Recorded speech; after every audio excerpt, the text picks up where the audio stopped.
Perhaps we need some outside universal threat to make us recognize this common bound.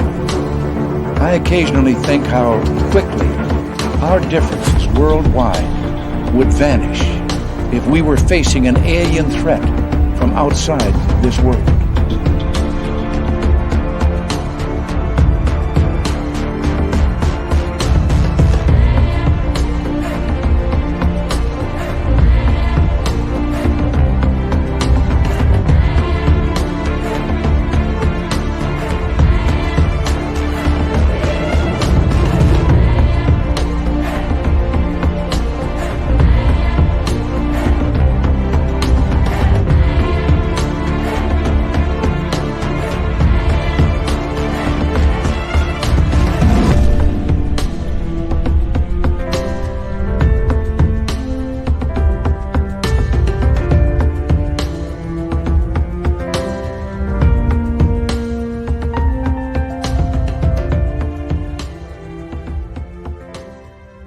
Good evening and welcome to Spaced Out Radio tonight as we got an exciting show for you leading into Christmas. David Marler, the man, the myth, and the legend all rolled into one. Very tight, high-end goatee. Very nice goatee on him. You'll be impressed with that. And, we're going to be talking about the secret Apro files and black triangles tonight. I have wanted this interview for more than 6 years. And finally, tonight, I get my Christmas present. I'm so excited. And thank you, because all of you are going to be here as well, including Laura Lobbs with the gold medal position, race fan with the silver, and Robert Lamoth taking home a bronze medal tonight. The attorney at large, Michael Morris, Debster. How you doing? Canna Chef Chris, how are you? SG Nav Spotter, Jimmy Gonzalez, Stephanie Kenny Blankenship, Kevin and Missouri Man, how are you all? And there's Jennifer Patterson, the lovely and talented Kira, and Paula Fost. Paula Fost will be signing autographs after the show. Line up to the left of the studio if you don't mind, to the left of the studio. Paramarv, how you doing? Marie Palmer, nice to see you. Tim Mothman and his goatee, two separate entities. There. Let's continue on with our roll call here, and let us say hello to Mama Catherine. Mwah! I love you, my dear. Thank you for being here tonight. And who else do we have? D. Sypha, good to see you. And who else? T-Bone, my man. Good to have you back. Roy Boy, what's happening? And Glenn John McEnroe, the pride of Wimbledon. Nice to see you. Continuing on with our roll call, W. David Page. Major Lee is here. Major Lee will be signing autographs after the show as well. Line up to the right of the studio, if you don't mind. To the right of the studio. He will only sign if you drop 5 pence. 5 pence an autograph. Brianne, how are you? Thank you for coming on in. Lightwalkers, Noble Patrick, nice to see you both. And there's Kurt M. and Belenia, my man. Thank you for joining us. Kathleen Hughes, good to see you again as we are continuing with our roll call tonight. Nick Adkins, thank you for coming on in. Little Cam over on Twitch. Ozzy Ange, how are you? Destiny Rocks, thank you for coming on in. And who else is joining us tonight? Hello there, Corey and Kim Stanley. Thank you for joining us. Hi, Alien Critter. Jenny White Bear, nice to see you. Eternity, thanks for coming on in. And Joanne, good to see you. And where are we here? Oh, scroll on down. Yummy Cookie over on Twitch. Hello, how are you? Christine Lynn, thank you for coming on in.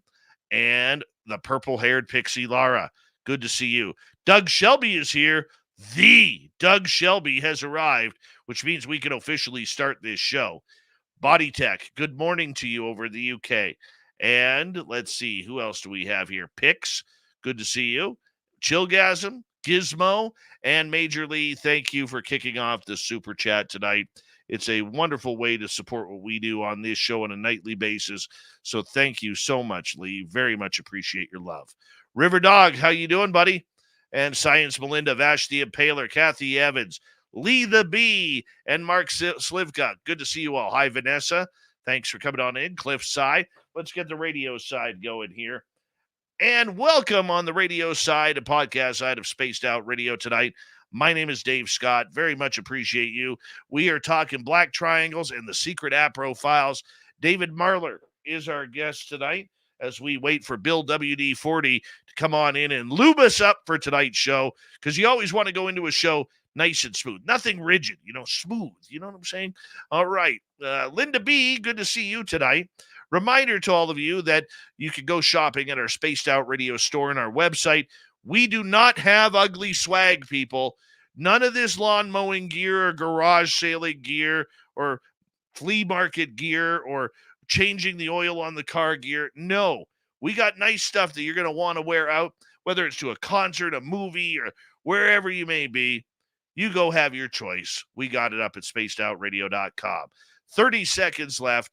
Let us remind you the super chat is open. Human Carl's in the house over on the Spreaker side of things. Yet not to be misconstrued with Alien Carl. It's Human Carl right there. Great veteran of the United States Air Force. Thank you for your service, Human Carl. 10 seconds to go. I'm pumped up about tonight, as you can tell. And why not? David Marler is here for the big show. Get your horns up, everybody. Let's rock.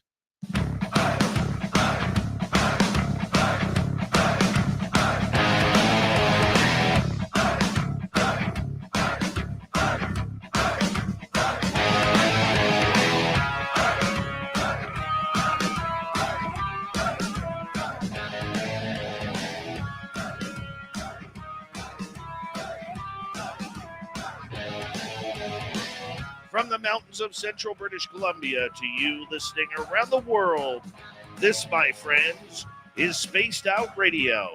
I am your host, Dave Scott, sitting in the captain's chair of SOR headquarters. We welcome you to tonight's show on our terrestrial affiliates around North America, digitally on Odyssey Radio, TalkStream Live, at KPNL. All of our archives are free. Join us at youtube.com/Spaced Out Radio. Do old Davey the favor, hit that subscribe button. You can follow us on Twitter at Spaced Out Radio, Instagram at Spaced Out Radio Show, and on Patreon in the SOR Space Travelers Club. Our website, spacedoutradio.com. We have a plethora of features for you. Rock out to Bumblefoot, read the news wire, check out our swag as well. Tonight's show is brought to you by Chive Charities. Help make the world 10% happier by visiting Chive Charities today. You can find them on our website. We got a great show for you tonight. David Marler is here to talk about all things UFO, whether it's the Apro files, whether it is black triangles. We are in, and we are going to go with it momentarily. Then in hour number 3, Steve Stockton joins us for a great show from Among the Missing. Following that, Super Duke is here with the final cryptid report from him of 2023. All right, let's get right to it. David Marler has had a lifelong interest in the subject of UFOs. He joined MUFON in 1990 as a Field Investigator Trainee. Since then, he served as Field Investigator, State Section Director, as well as Illinois State Director. He is currently an independent UFO researcher. He is best known for his work on black triangles. But tonight, David is taking us down a different path. The secret Apro files. This is historic. These are files that have never been released to the public, and we're one of the first to hear about them here tonight on Spaced Out Radio. David Marler, thank you so much for coming on Spaced Out Radio for the first time. So thrilled to have you here. How are you? Dave, I'm doing wonderful, and I want to thank you for being here, and I also want to thank you for your patience. You have the patience of a saint. Trying to work with me over the course of, I believe, the last year with my crazy family work and UFO schedule. And we finally made it come together. And my commitment to you was you would be the first broadcast talking about the Apro file acquisition. So this is literally a first for the field and for you, for Spaced Out Radio and your audience. Thank you so much for putting that trust in us. And David, I want to commend you for decades of work here. You are one of the premier researchers in the world, I think, especially when it comes to black triangles. And as somebody who has seen a couple of black triangles in my life, I've always wondered, are they ours? Are they theirs? And we're going to get into that later on in the show. But for someone with your passion for this, we should let the public know you've never really been an experiencer. You are No. somebody who has just a beautiful passion for this subject. Why do you have that passion?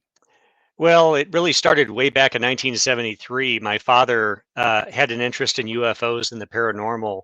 And in 1973, there was a wave of UFO sightings, or a UFO flap, in an area called Piedmont, Missouri, here in the United States. And the initial witness was my father's best friend when he was growing up there. And so my father, my siblings, were all piling in the Chevy with thermoses of coffee and binoculars to go down on weekends to look for the UFOs, because the sightings had garnered a lot of media attention in the St. Louis area, where I originally came from. And they came back. They never had seen anything themselves, but they came back with these fascinating stories of credible people seeing incredible things. And that was really a catalyst for me at an early age, at 5 years old. And that really started me on the journey. And it really wasn't until 1990, as you alluded to, that I joined MUFON and became actively involved in the UFO subject. And at that time, naively, much like probably many of your audience members, when I first got involved in UFOs, I thought, well, I'll go to the local library and read up on the subject. And to my dismay, there were few, if any, UFO books in the local library. And so I thought to myself early on, well, I guess I'll have to start putting together my own library. Now, mind you, I thought that that would be a little 4-foot bookcase sitting in my living room. Now I've had to put a new addition onto the house, and we now house the NICAP, the CUFOS, the Apro files, and truly a historic library and research center for visiting researchers and the general public. The fact that you have all of these files and have them under one roof, number one, your home should be a museum, literally we're a museum. First we're off, working on a new building. We're trying to get funding locally through government officials, local and state, to actually get a public facing building, because quite literally, Dave, we've maxed out the square footage that we have here. And there's many other collections that we've received. Just unfortunately this year, two dear friends of mine passed away in the UFO field, Mr. Lee Spiegel and Mr. David Perkins. And I inherited various elements from their collections this year, in addition to the Apro files, in addition to the late Timothy Green Beckley collection that got shipped out from New York. And there's 2 or 3 sizable collections on their way here after the first of the year. And we have donations of materials, but we're waiting to get donations of funding so we can get this public building erected. I want to say something because, and I want our audience to know how much of an upright researcher you are. You have been approached many times by many different groups, that whether they were government groups or government contractors, or the names don't matter, but you have been Right. approached numerous times with personal and financial benefit on the line, and you have said no to each and every one of these groups. And I want my fans to know this, because you need to be commended for that, for standing your ground and keeping these files where they should be, in front of the public. You know, Absolutely. why have you taken such a stand? Because I'm sure, and please correct me if I'm wrong, there's probably been hundreds of thousands of dollars thrown at you, or job offers thrown at you, that could see you and your family taken care of, but you have denied that for the sake of public interest. And I think that needs to be commended, David. And I would just add to that, Dave, also various productions that I've turned down. I've obviously done many productions over the years, but I always like to tell my friends and colleagues, for every production that you see me on, I probably turned down 5 to 6. And it much along the same vein, if production companies and groups are not going to respect the data, respect the integrity of the information, and provide an accurate portrayal of the UFO history. We owe it to the researchers that collected this data. We owe it to the witnesses that came forward over the many decades to provide their testimony that allows us to have these data sets. And that's how I view them. These are data sets that give us insights into the mystery. There's many researchers that will and lecturers out there that'll go across the country and across the globe and they'll lecture on the UFO subject. And quite often, if you really sit there and critically listen to what they're saying, most of it is just speculation, supposition. For those that have followed my work over the years, the lectures that I provide, everything is based on data that I can cite: contemporaneous military reports, contemporaneous newspaper accounts, original interviews with the witnesses. I try to build an argument, build a case for these various individual cases based on the integrity of the data that's provided. It doesn't matter, and I've said this many times, it doesn't matter what David Marler believes. It only matters what the data reflects. And I believe that we owe it to the general public. I think we owe it to ourselves to try to provide an accurate retelling of the history of this subject. If we're going to understand it, and if we're going to be honest with ourselves, we have to be honest with our audience. I think you're exactly right. And the public, and you and I will fall into the same category here. The public has a right to know. It doesn't matter if you're American and wondering what the American secrets are, or you're Canadian like I am, or if you're in Mexico Right. or Brazil or Europe or Australia. This is worldwide. This is Yeah. a worldwide phenomena that is affecting everybody. And to have all of those files potentially land in, I'm going to call it nefarious hands, Hmm. they would disappear Yeah. forever. And Yeah. how do you feel about being the locksmith that holds the keys and the lock to those files? Well, yeah, I do it out of, again, respect for the people that allowed us to have these materials. We'll talk about Apro here in a little bit, I'm sure, but Jim and Cora Lorenzen, husband and wife team, from 1952 until their deaths in 86 and 88, respectively, they dedicated their entire adult life, their time, their dime to investigating, to pursuing the subject, to educating the general public on the subject. And APRO, we often hear about MUFON today, but for the younger audience out there, APRO was essentially the ones here in the United States that created the template by which MUFON and CUFOS and all the other later players came in. The APRO really set the standard. They were a pioneering organization, and it we have to pay tribute to Jim and Coral Lorenzen, because, as you know, Dave, and as I know, when we devote our time and effort into this, it's at great personal expense. It's expense from our family, time with our family, sometimes sacrificing, job opportunities to pursue this because we truly feel it is important. And these individuals felt it was that important. And I am overjoyed that we are where we are today with regard to the APRO files. You and I spoke earlier today, and I was working tirelessly in sorting decades worth of correspondence and news clippings. The collection is overwhelming. And when we think about those files in conjunction with the CUFOS and the NICAP files, never, and we put this in our press release, and it's not hyperbole, it's fact. Never in the history of the United States have we had this many historical data sets and case files related to the UFO subject centralized in one location. As you alluded to in the introduction, it's truly historic. Yeah, it very much is historic. As for you, when you keep looking at the files that are coming your way, whether it's CUFOS, whether it's the new APRO files, are you really surprised that there is this much information out there that the public has never seen or that has been lost in translation? I am. And what's amazing, Dave, and you know this to be true, I sometimes have to sit back and look at this. Now, mind you, for your audience, just to paint a clear picture, the case files I'm talking about occupy 45 four-drawer file cabinets, and those drawers are filled. And that's not counting other materials we have, but I'm talking just the case files. Um, when you look at that amount of data, it's overwhelming, both in the size and the historical scope, spanning decades and worldwide, I might add. But when you stop to think about it, and again, as I mentioned, you know this, when you look at every case file that's there, there's 9 other reports that probably went unreported. So imagine 45 four-drawer file cabinets, now times that times 9.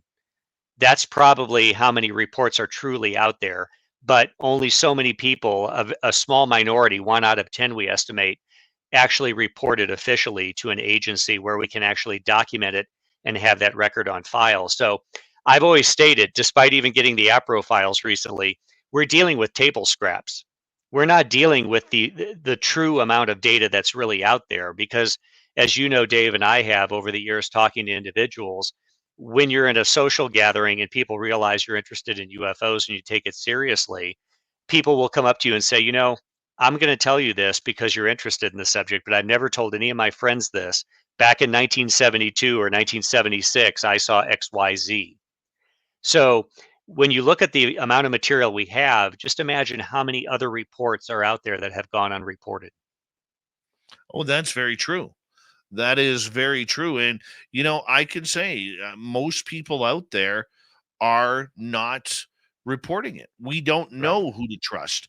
We don't Right. know who we can trust this information from. Like, give you an example, Dave, up here in Canada, if you report a UFO to the RCMP, the Royal Canadian Mounted Police, they immediately, if there's an aircraft in the sky, they immediately will cordon off that area. But first, before they do that, that report has to go to headquarters in Ottawa, which is Canada's capital, who immediately contacts NORAD at Cheyenne Mountain to Mm-hmm. dispatch the 2 closest jet fighters to try and intercept the craft. But guess Yeah. what happens along the way? Who gets your name, your phone number, your email, your address, any eyewitness names, your age, everything? The RCMP do, because they're taking a Mm-hmm. report. But guess who else gets that? The government. Yep. Why would I do that? Absolutely. Why would I report that? And that's Yeah. from an RCMP officer himself, where I got Well, that information from. and over the decades, of course, we've had lots of military pilots and law enforcement that have seen things. But as my colleague John Alexander likes to say, reporting a UFO, if you're in the military or police, it's not a career advancing move by any means. And so, up at least up until recently, with the change, at least here in the States, with regard to the Navy having policy and procedure for reporting UFOs, but historically, it's very rare that we have these reports coming forward. In fact, I just came across a report today from, I believe it was the mid to late 1970s, here from Albuquerque, interestingly enough, and it was a UFO report from a retired air traffic controller, and they were talking about a refueling operation that nearly was hit by a UFO that moved right over the air refuel vehicle. I think it was a KC-135, and it's just amazing going through these reports what we're finding that we didn't know before. And in fact, I thought I'd share this with you and your audience. There's one in particular that really stood out with regard to Apro, the Aerial Phenomenon Research Organization. It had always been rumored that they had inside contacts within the military and elsewhere that provided information. I just sent this to Chris Mellon. I thought he would be interested in this one today, and he was very much so. But this is an unknown track report, radar track report I found in the 1959 Apro files. It's directly from Kirtland Air Force Base here in New Mexico. And at the bottom, it states, after it has all the technical jargon, at first thought to be electronics interference, but was ruled out because of the speeds, course, and so many radar stations picking it up. A total of 4 stations tracked this UFO. Now, on the second page, there's handwritten notations. It says, on the night of September 13th at 0458 Greenwich Mean Time, an unknown object was picked up by radar about 120 miles below the international border in Mexico. Within 12 minutes, this object had crossed the border and disappeared some 200 miles inside the United States. Speed was timed at 32 miles a minute, or an average of 1,920 miles per hour. Fastest speed was calculated at 2,445 miles per hour. And that's Holy, 59. That was a year before the U-2 spy plane. interesting. And that's one, by the way, that we looked into the Blue Book files. There's no Blue Book report on this. So as my colleague Barry Greenwood in Stoneham, Massachusetts likes to say, what we're doing with the archiving and historical work is we're gathering these puzzle pieces. and the puzzle pieces are all coming together. Another example, we had log sheets, original log sheets from Vandenberg Air Force Base that we discovered in a miscellaneous large box of just papers that we got from the Center for UFO Studies. It was from October, I believe, 6th, 1967, if I remember the date correctly. Jan Aldridge, one of the leading historians here in the States, was visiting, as we have many researchers come to visit and do research, and he came across that. Now, mind you, I had headphones on, much like I'm doing right now, and I was on the other side of the research room. And he said, well, this is interesting. And he said, these are original log sheets from Vandenberg, and they're talking about radar tracking of UFOs. And I stopped and I kind of sat up in my chair and I turned around and I said, what year? He goes, 1967. I said, what month? And he looked at me quizzically. He goes, October 6th. Why? And quite literally, Dave, 10 minutes before that, I was on the other side of the room digitizing reel-to-reel tapes, which we have hundreds of. Wow. And I was digitizing the recordings of the radar operators from that very case. So now we have the audio recordings, and now we have the original log sheets from Vandenberg. These are the discoveries that we're making. These are the things that we're bringing together by bringing all these historical data sets together. This is why I keep saying we need a museum. We do. We need somewhere where, because here's the problem that we have, Dave, is we only got about 2.5 minutes before we got to go to break at the bottom of the hour. Mm-hmm. David Marler is our guest.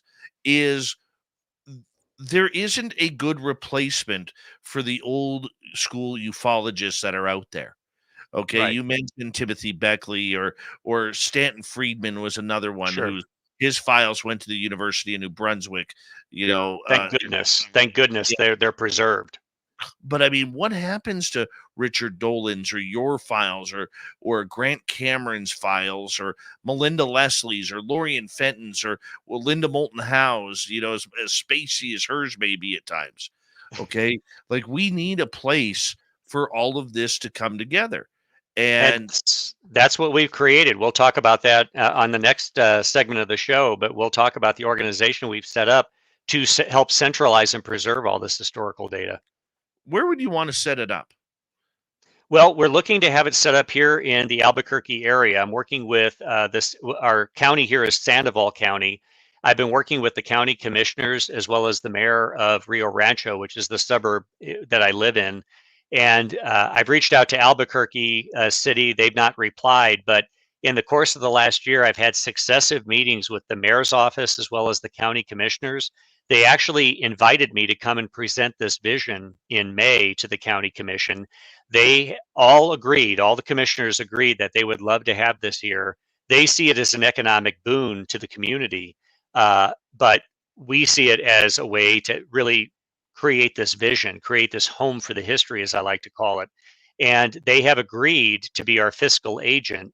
And after the first of the year, we're looking to secure some funding through State Senator Mo Maestas. And after the first of the year, I'll be meeting with Senator Martin Heinrich, who sits on the Senate Intelligence Committee, who has been briefed by these Navy pilots about what they've seen. So we're looking to secure local and state funding as well as private and corporate funding for this effort. Wow, and to think, if you build that building, that eventually, if you build it, they will come. Absolutely. That is a true statement, and next, you'll be probably putting up one of the greatest UFO conferences in the world built around those files. The files can be the cornerstone of a true academic learning institution. And we don't have anything like that here in the United States. And when you think about all of the World War II museums, all of the Civil War museums, all of the art museums, we don't have one credible historical archive and educational institution dedicated to this. And it's my mission to create that institution. And I'm here to tell you, I've lived here in Albuquerque for 12 years, almost 13. Every lecture I've given, I have people come up afterwards from Los Alamos or Sandia National Laboratory that are scientists interested in the subject. David Marler, the Apro Files, coming up next on Spaced Out Radio. What a night of ufology here on the Mighty SOR. We'll be right back.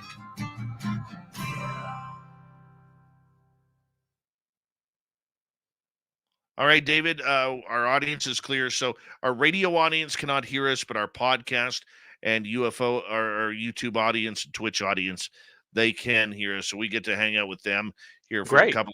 We got about a 5-minute break here. That would be awesome, man. That would be absolutely awesome to have a museum built around those files. I mean, Yeah. there is no bigger middle finger that you could give the United States government than that when it comes to this. Absolutely. And the interest level is very high. I've done a lot of local radio and TV news since we've just acquired the Apro files. And the response has been overwhelming. Media, in fact, I'll have another reporter, TV news reporter coming next weekend. Um, Everyone is taking this very seriously. I have to tell you that, Dave. No more tongue in cheek reporting, no more X Files music playing in the background. They truly see and appreciate the vision that we have as far as creating a serious academic historical archive dedicated to this segment of American history, but as you alluded to, worldwide history. Oh, very true. Very true. And I think the hard part always with something like that is money. Yeah, You know, absolutely. I mean, it's not every day that. Well, let's just face it. Outside of a minor few, the UFO field is lacking a lot of millionaires. Absolutely. Absolutely. I'm hard pressed to find any. Oh, I hear you. I hear you. I don't think um, millionaires get taken. That's the problem. Well, what's interesting is if we can get just one key benefactor to step up and provide the money we need, they will go down in history for facilitating and making this vision become a reality. And as I've remarked to some of my colleagues, if they want their name on the side of the building, that's great. Just get us a building. We'll call it whatever name the person is that's donating the money. Why not? Yeah, why not? I mean, I would love to do that. Well, That is we talk about the documents and case files, but I'd be remiss if I didn't mention to your audience, just with the Apro files alone, we have over 300 reel-to-reel audio recordings, interviews with UFO witnesses, radio shows dating back at least to 1952, and then we have hundreds of slides, hundreds of photographs, and the correspondence is amazing. Almost every country on the planet is represented in their correspondence that spans 30 plus years. yeah. Are you concerned? I'm asking you this because I want to change topics after excuse me, we get back from break. But Hmm. are you concerned about the future of ufology, knowing how political it's become, how there's not a lot of researchers? Everybody seems to have turned towards the government rather than good old fashioned boots on the ground learning about this subject. I have serious reservations for the future of ufology, especially as I've been looking back since going through the Apro files the last 3 weeks, looking at the history. Obviously, I have to turn the lens and look towards the future. I do have serious concerns. I think a lot of people are just buying off on the party line, following what the government's issuing in the way of statements. Yes. I feel that a lot of people are just relying on the internet to get their source of truth, and I, I use air quotes there because there's so much false and erroneous information out there, even with the history. And I'm talking, Dave, well-meaning people that are talking about cases and that their facts are all wrong. And that's why it's incumbent, I feel, on us that have the original contemporaneous documents again to ensure that an accurate retelling of history is being taught and is being conveyed to that next generation of enthusiasts and those that are interested in the subject. Oh, I hear you. I hear you there, man. It's the same thing on the radio side. I expected, in year 9 where we are syndicated terrestrially, I expected a lot more radio stations to be jumping on board with late night programming like ours because of how Mhm. popular this subject has been. And I could tell you our phone has rang once in the last year. Yeah. Twice, pardon me, twice. And it's difficult out there. It's a difficult game because of the economy and because of everything. David, hold on right there. I want to say a big Sure. thank you to W. Decker, T-Bone, and Major Lee for the great super chats. Thank you for the love and support all you guys do to help us out each and every month. Hit that subscribe button, ring that bell if you're new, and here we go with the second half hour.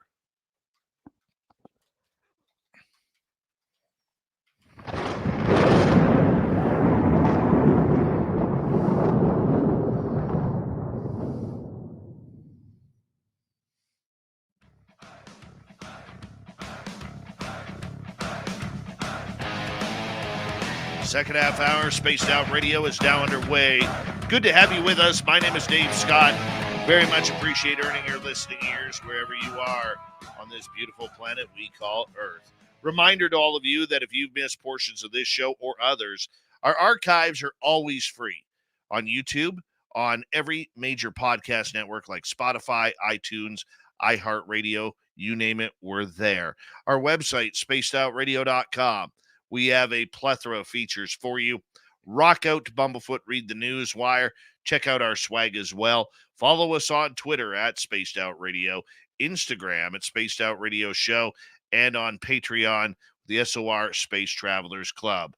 We're glad to have David Marler here. He is legendary in the UFO field, especially for his work with black triangles. However, we are going to learn for the first time right now that he has told anybody in this world how he has acquired the legendary Apro files. David, welcome back to the show. Yeah, thank you, Dave. It's great to be here, and it's great to be talking about this now that we've finally made this achievement in securing these legendary historical documents. How did it happen? Well, first off, before how did it happen, explain to people who may not know what the Apro files are and why they're so important to ufology. Absolutely. Well, this story takes us back to 1952. A woman by the name of Coral Lorenzen lived in Sturgeon Bay, Wisconsin. And much like a lot of people, especially in 1952, as you know, there was a lot of sightings in 52, one of the peak years. She had an interest in the UFO subject. She actually had two previous UFO sightings before the famous 1947 wave that kind of coined the term flying saucer. So she had an interest at an early age, but it wasn't until 1952 that she decided to really try to create an organization that could start collecting data with regard to the subject. So that's really where the story starts. Now, her and her husband, Jim Lorenzen, they moved around. They started in Sturgeon Bay. They moved to Ceres, California for about less than a year. They then moved, ironically enough, here to New Mexico in Alamogordo. They both worked at Holloman Air Force Base as civilian contractors. And then later, they ultimately moved to Tucson, Arizona, where the organization was always known for being there. A lot of people forget the early years, but in the latter years and towards the end, they were based in Tucson, Arizona.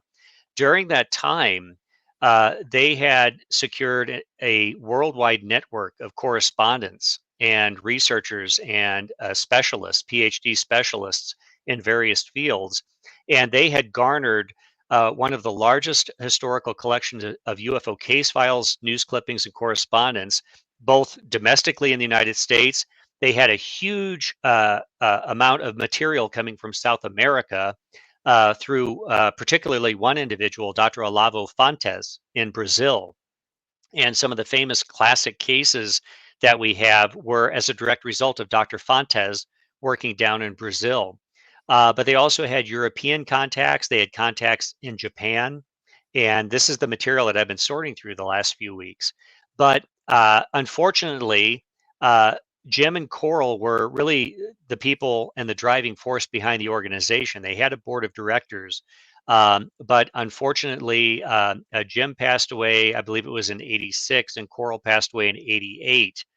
And in 89, the remaining board members made a decision to transition the files over to this new organization called IQ4, International, I believe, Center for UFO Research.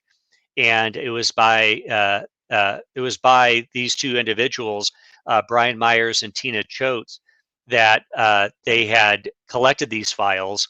Unfortunately, after they had obtained them, and I can't speak to the rationale or explain their actions, but essentially those files were not within the public domain at that point. And so, literally, for 35 years, these files have been privately stored. I was told that only Jacques Vallée had had direct access to those files during that entire time period. So you can only imagine that, and I'll tell you the story how it happened. When I received the files here 3 weeks ago, Dave, it was quite literally like opening a time capsule, going back 35 years and opening these boxes, opening these files for the first time. And it was surreal is the best word that I keep coming up with. I tell my wife that it's just surreal that we're now having access to these files after this 35-year moratorium. But the backstory and how I received them, in November of 2020, I became a board member for CUFOS, the Center for UFO Studies that Dr. Hynek had founded. As a result of that, the board decided to transition the Center for UFO Study files and the NICAP case files, as well as Dr. J. Allen Hynek's original Project Blue Book documents, here to Albuquerque, whereas I was already building an archive. As a result of that, I decided to reach out to Tina Choate and Brian Myers, who lived in Sedona at the time. And many people over the 35 years had requested to see the files, had requested to get copies of the files, had offered thousands of dollars to obtain or purchase the files. And either those requests were left unanswered, or a very simple reply was issued, but nothing ever came of it.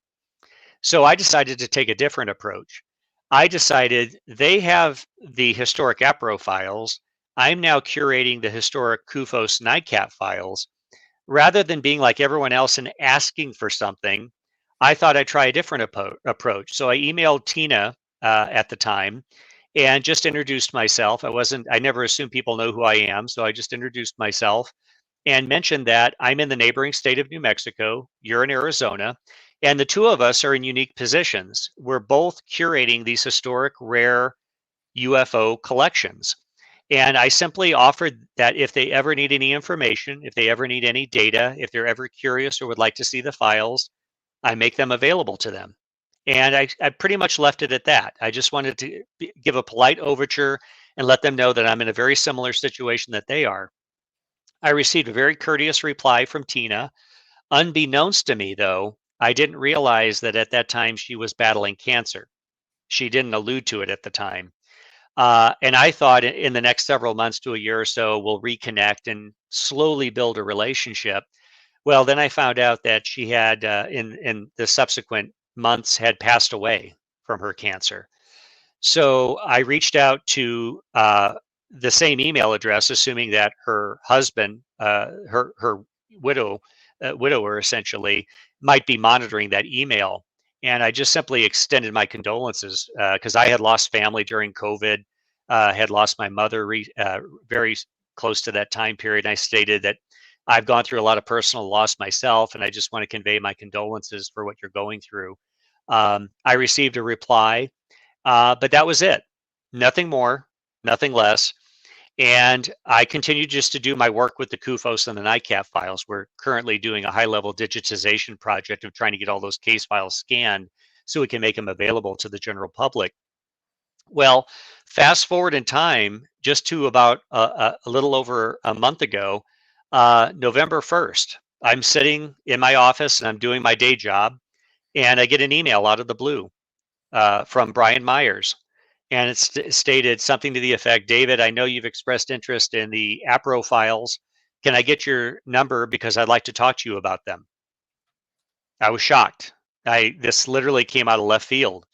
So I sent him my phone number, and within 2 to 3 hours, I'm getting a phone call from Sedona, Arizona.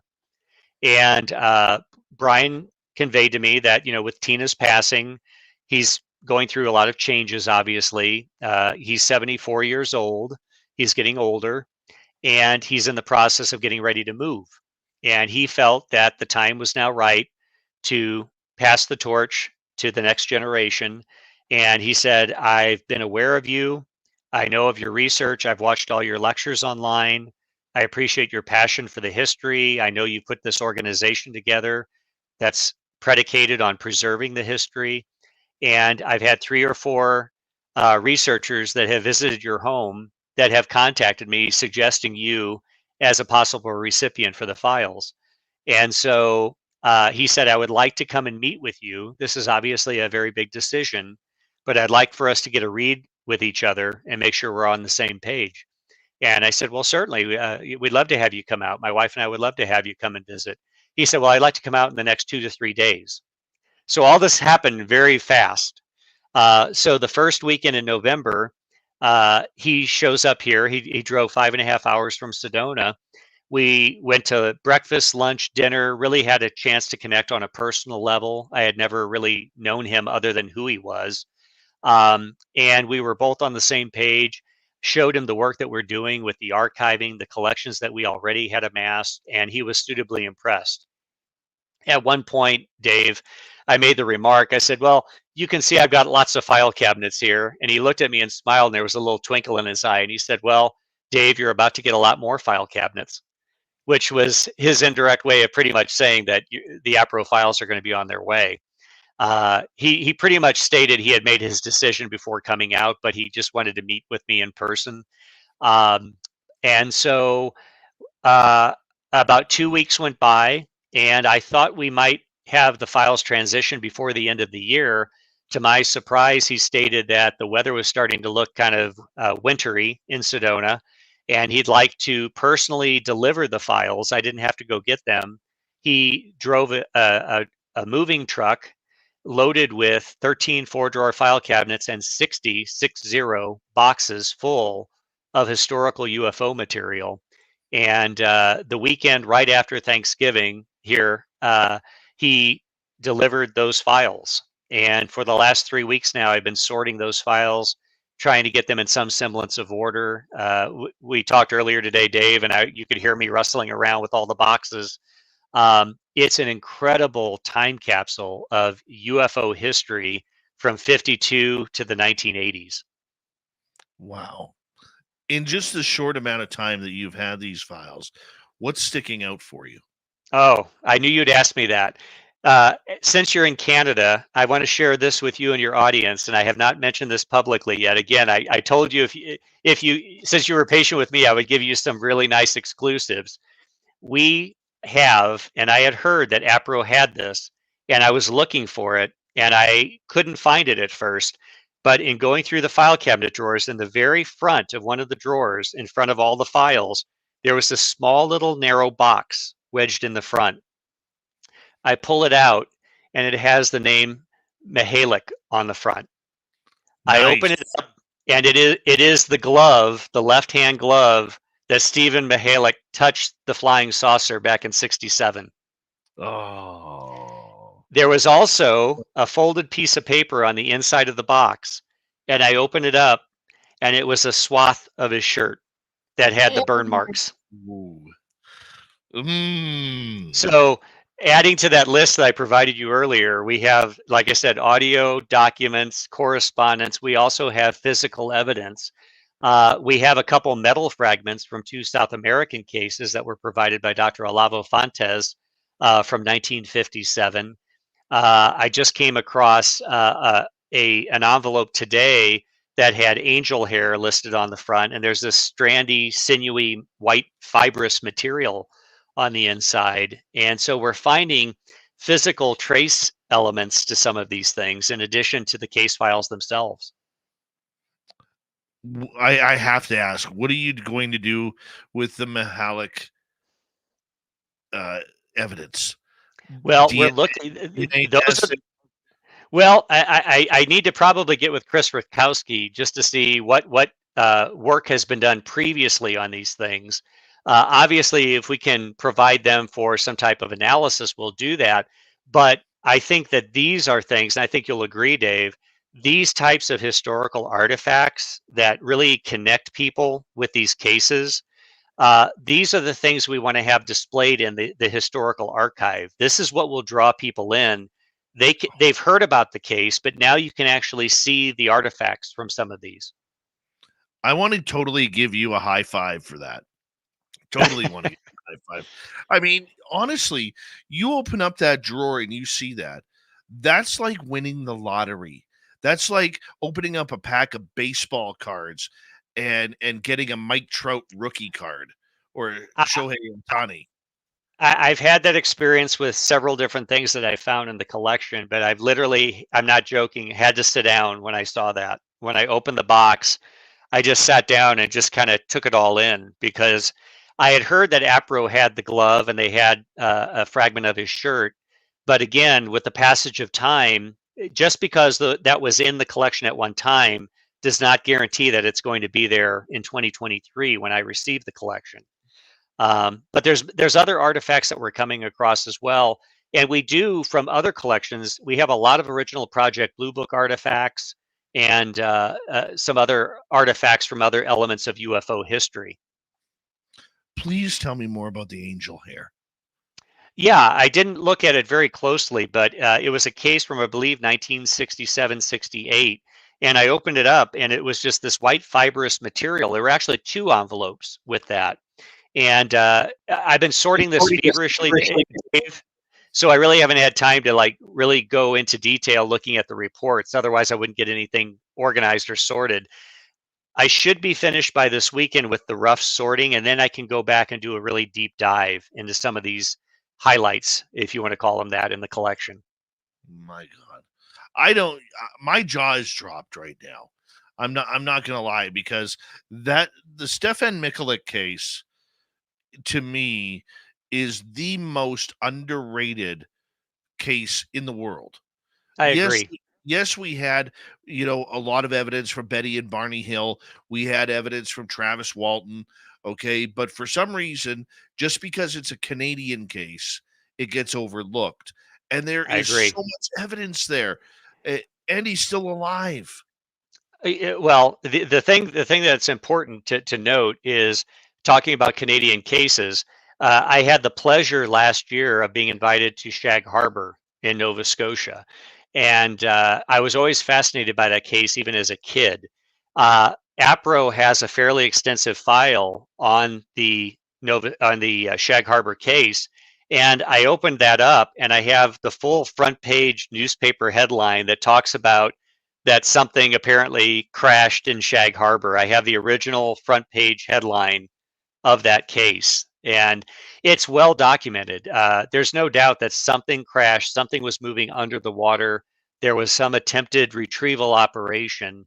I may get stones thrown at me for saying this, but I remarked to Chris Stiles last year when I was there, with all due respect to my friends in Roswell, I would argue there's more evidence, solid evidence, for Shag Harbor than Roswell, as far as contemporaneous documents that document recovery operation, sightings, USO, object moving under the water. I talked to one of the Laurie Wiggins, that's one of the surviving witnesses, and he was talking to myself and Nick Pope and describing the series of events that he witnessed as a teenager. Yeah, to me, that is just one of the cases that we need to know more of. And, maybe it's because it didn't happen in the United States that it doesn't get the credibility that it deserves. But knowing the fact that for years he had radiation burns that would just show up in the patterns, and the shirt probably still has radiation in it, and DNA and burnt skin and everything that we could possibly want, you know? Medical evidence that something happened to this man. Shag Harbor, I don't care what anybody says. I've seen Discovery Channel take submarines into different places. I still believe that somewhere in that Shag Harbor area, there is evidence underwater. Quite possibly. And the question is, what was that yellow foamy material that everyone saw Right? that eventually dissipated? I mean, there's so much evidence for Shag Harbor. It's just amazing. I knew that when I went there, but then after hearing and speaking with Chris and the research that he had done, I was just blown away by the amount of work that he did on that case. You also mentioned, and there's so much in my head right now in the way of material that I've been sorting the last 3 weeks. You mentioned Betty and Barney Hill. I have another exclusive for you. Oh no. And I just shared this with Kathleen Martin 2 days ago. In going through the correspondence, I found lots of letters from Betty Hill. I forgive me, I don't have it with me right now. It's in the research room in the other room. But I found one of the original letters is a subsequent UFO sighting that her and Barney had before Barney passed away, obviously, near Boston, where they saw this UFO circling around a commercial airliner in broad daylight. Wow. And I sent it to Kathleen. Anytime I find anything Betty and Barney Hill related, I send it to my friend Kathleen. Yeah, and I said, Kathleen, I'm not sure if you have this, but I had to send this to you. And she said, David, she goes, I did not have this. She goes, this is wonderful. Wow. Wow. You know, it's amazing 60 years after Betty Barney Hill. So we just celebrated the anniversary recently. How there is still evidence today coming out that nobody knows about. Oh, absolutely. And having access to these historical archives, we quite literally don't know what we're going to find, as evidenced by the evidence from Stephen Mihalik's case, Betty Barney Hill. And then another update for those that may recall this case, back in the 1950s, really the first abduction, well-researched abduction case prior to Betty Barney Hill was the Antonio Villa-Boas case from Brazil. And again, this is a story that came through Dr. Olavo Fontes, who I mentioned earlier. This was a really incredible abduction case, and it has hallmarks of the modern abduction phenomenon, but this happened back in 1957. We always thought that this was much like Travis Walton, it was a one-time event. It didn't have subsequent experiences after that. I just found literally yesterday a piece of correspondence from Irene Granchi, who is a later Brazilian researcher. She tracked down Antonio Villa-Boas in the 1970s and spoke with him. And in the letter, she states that in speaking with him, he stated that recently he had telepathic communication that he attributed to these beings that he experienced back in 1957. We've never heard of this before. This is the first we've ever come across a reference to subsequent contact, for lack of a better term, with these things that he encountered in 1957. Such incredible history, David. We got 90 seconds to go here. I mean, going through and tapping through just the beginning of these files, and I know it's going to take you months, if not a couple years, to go through them. How blown away are you by what you have seen so far? To use the British term, I'm gobsmacked is the best word I can use. I'm just sometimes my jaw drops open and I have to kind of catch myself and close it. Some of the newspaper accounts, the military documents, like the radar tracking I alluded to, things that we were completely unaware of that we're now discovering. And there's a phrase that they use, like in the automotive industry, they call it new old stock. This is new old stock as it relates to UFO case files. They're old information, but it's new to us because we're seeing it for the first time. No kidding. God, I want to be in your shoes. Do you have an extra room? Can I come and visit? Come and visit. All right. Who's coming with me? We're going to pile up a big motorhome, go down to David Marler's place and read into these Apro files. David, I'm going to get you to hold on right there because we are going to go to break here at the top of the hour. And when we return, we're going to find out, why were these Apro files so sealed tight? We're going to find out a lot more. And I know he has more cases and everything that he wants to discuss with us here on Spaced Out Radio. You are hearing this information from David Marler for the first time ever publicly. The Apro files unsealed on Spaced Out Radio. We are so lucky to have this opportunity to hear this information tonight. Stay tuned. Hour number 2 continues right after this.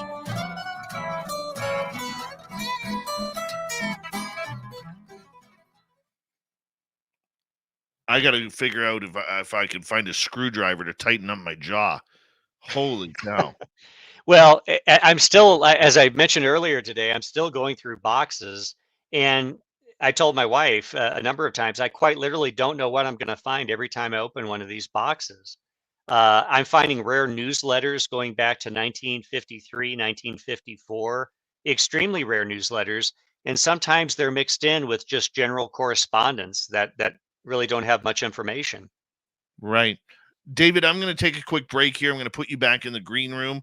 We got about 5 minutes here, and I'll be right back, okay? Okay. Be right back, audience. Stay tight. More of this is coming. This is incredible tonight.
Okay, we are back. Yeah, we got about 90 seconds and bring David in here momentarily. Derek Galloway, what's happening, my man? Bring that there. David, wow. Wow. I made a few notes of other things that just came to mind from the collection that we can maybe touch on. Yes. There's so much. It's mentally overwhelming, and sometimes I just have to walk away from the material because there's just so much to mentally take in. Holy cow. I just want to see a picture of it. You got to send me a picture. I can definitely, in fact, I can probably do that while we're just chatting here. Oh my gosh.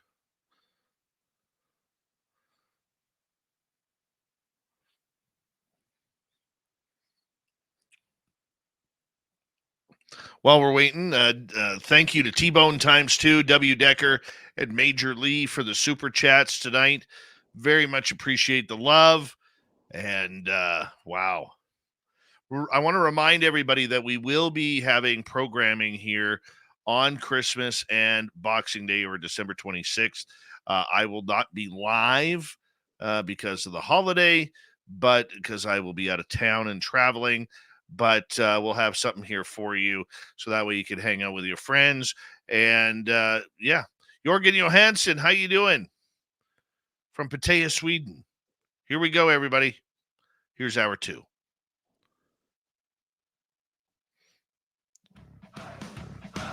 You're listening to Spaced Out Radio with Dave Scott. Follow Dave on Twitter at Spaced Out Radio and on Facebook, Spaced Out Radio Show. Here we go with hour number 2 of Spaced Out Radio tonight. My name is Dave Scott, and we're talking some very memorable cases from Apro with David Marler tonight on the show, and you're going to have to listen to the replay on this one if you're just joining us. Hello, everyone listening in on our terrestrial affiliates around North America, digitally on Odyssey Radio, TalkStream Live, and KPNL. All of our archives are free. Join us at youtube.com/Spaced Out Radio. Do old Davey the favor, hit that subscribe button. The Desert Clam has set the password for tonight in the SOR Space Travelers Club.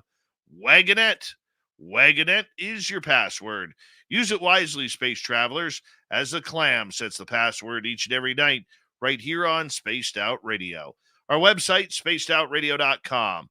We have a plethora of features for you. Rock out to Bumblefoot, read the news wire, check out our swag as well. Follow us on Twitter at Spaced Out Radio, Instagram at Spaced Out Radio Show, and you can join us on Patreon in the Space Travelers Club. Here we go. The secret Apro files unlocked. David Marler is our guest tonight. David, that last half hour just blew my mind with what you were sharing with us and the evidence that came about. I mean, every day that you open up a new file is potential jaw-dropping information with not only the paperwork, but the evidence involved. I mean, how do you prepare yourself? Where do you start? Well, right now, as I mentioned, I'm just doing a rudimentary organization of the material. A lot of the material, when apparently Apro closed their doors, this stuff was just thrown into boxes. So I'm really trying to separate articles, reports in one pile, correspondence in another pile, and throughout all of these boxes, I'm finding miscellaneous case reports, which are being filed chronologically, where the majority of the reports are currently in the file cabinets. In addition to that, I've had to separate out, as I mentioned, about 300 reel-to-reel recordings. We have the small 2-inch reels, we have the 5-inch reels, and then the large 7 to 8-inch reels. One of those, by the way, I wanted to mention to you, Dave, there was an Apro member named Hal Starr, and he was a broadcaster from the 50s up until the 80s. He did a radio segment, I believe it was a weekly installment called UFO Report. And what it was about a 5 to 6 to 7 minute little vignette about a particular case or type of cases within the UFO field. And he would incorporate interviews with researchers and witnesses. I don't have much detail on it, but I'm here to tell you in going through all of these various boxes and trying to bring all these tapes together, I realized very quickly these very large reel-to-reel audio tapes, I found a number of them that said UFO report. And when I started looking on the edge of the box, there were volume numbers and episodes listed. I was able to get these organized. We have episode 1 through 190, 190. So we have this incredible audio testimony and historical record of UFO reports. And I popped one in today just to hear and test the sound quality. And it incorporated Coral Lorenzen, who, as I mentioned, was one of the founders of Apro. And she's talking about one of the Brazilian cases from the 1950s. So just that series alone, just these 190 segments, would be an educational tool for the general public, just to be able to hear the history in these productions that Hal Starr put together. Another person that comes to mind is Travis Walton. When I started going through this a couple of weeks ago, I reached out to Travis to let him know that, look, I don't know if you heard about our press release. We now have the Apro files. The reason I reached out, it had been stated over the years that he had reached out repeatedly, hoping to see his file because Apro was the closest investigative agency in Arizona where Travis had his experience. Travis always wanted to see his file. Reportedly, based on one of the board members that later relayed the story, Travis was given one piece of paper and said, "Here's your file." Well, I'm here to tell you the file's about this thick. And in that, we have reel-to-reel recordings of the polygraph examiner actually administering the lie detector test to Travis and his brother and other members of the logging team. We have photographs. We have correspondence from the very early days of the story when it first broke, original newspaper clippings. It's a huge treasure trove of material. And I wanted Travis to know that, look, we have this material. Once it's all assembled, we're going to make copies of this. And certainly, if he wants to travel to New Mexico and see the originals, he's more than welcome. My goodness, what would that be like? Being able to sit down with Travis and have that conversation with him and just bring it forward. I'm really hoping you're planning on putting a lot of this on video. Oh, absolutely. Digitization is our goal. Unfortunately, we're going to need a larger facility to do this. We have the material, Dave. We have a list of volunteers here locally that have stepped up saying we want to help. And we've had some benefactors donate some incredible digitization equipment for film, video, audio, and documents. But we don't have the space to adequately create workstations where the work can really be done at the level it needs to be. So again, that's why we're looking to get this funding for an archive building so the work can really be done at the pace that it needs to be done. But those are some of the interesting ones. And I wanted to mention to you in the audience that we do have these other historical data sets. I mentioned NICAP, I mentioned the Center for UFO Studies. NICAP and Apro really were the pioneering force in the United States in the 1950s, 1960s. Of course, MUFON came along in 1969. But what's important, I think it's an important distinction we have to make, and I'm certainly seeing this in the files. NICAP, under the leadership of Don Kehoe, they really tried to stay clear of entity and abduction accounts. They were more interested in sightings of objects, and they really didn't want to go down the road of humanoid sightings and abductions. Apro was a complete departure from that. They cataloged numerous humanoid reports, and they were one of the pioneers in collecting abduction accounts, and not only abduction accounts, but experiencer accounts. And that really was through the efforts and collaboration with Dr. Leo Sprinkle.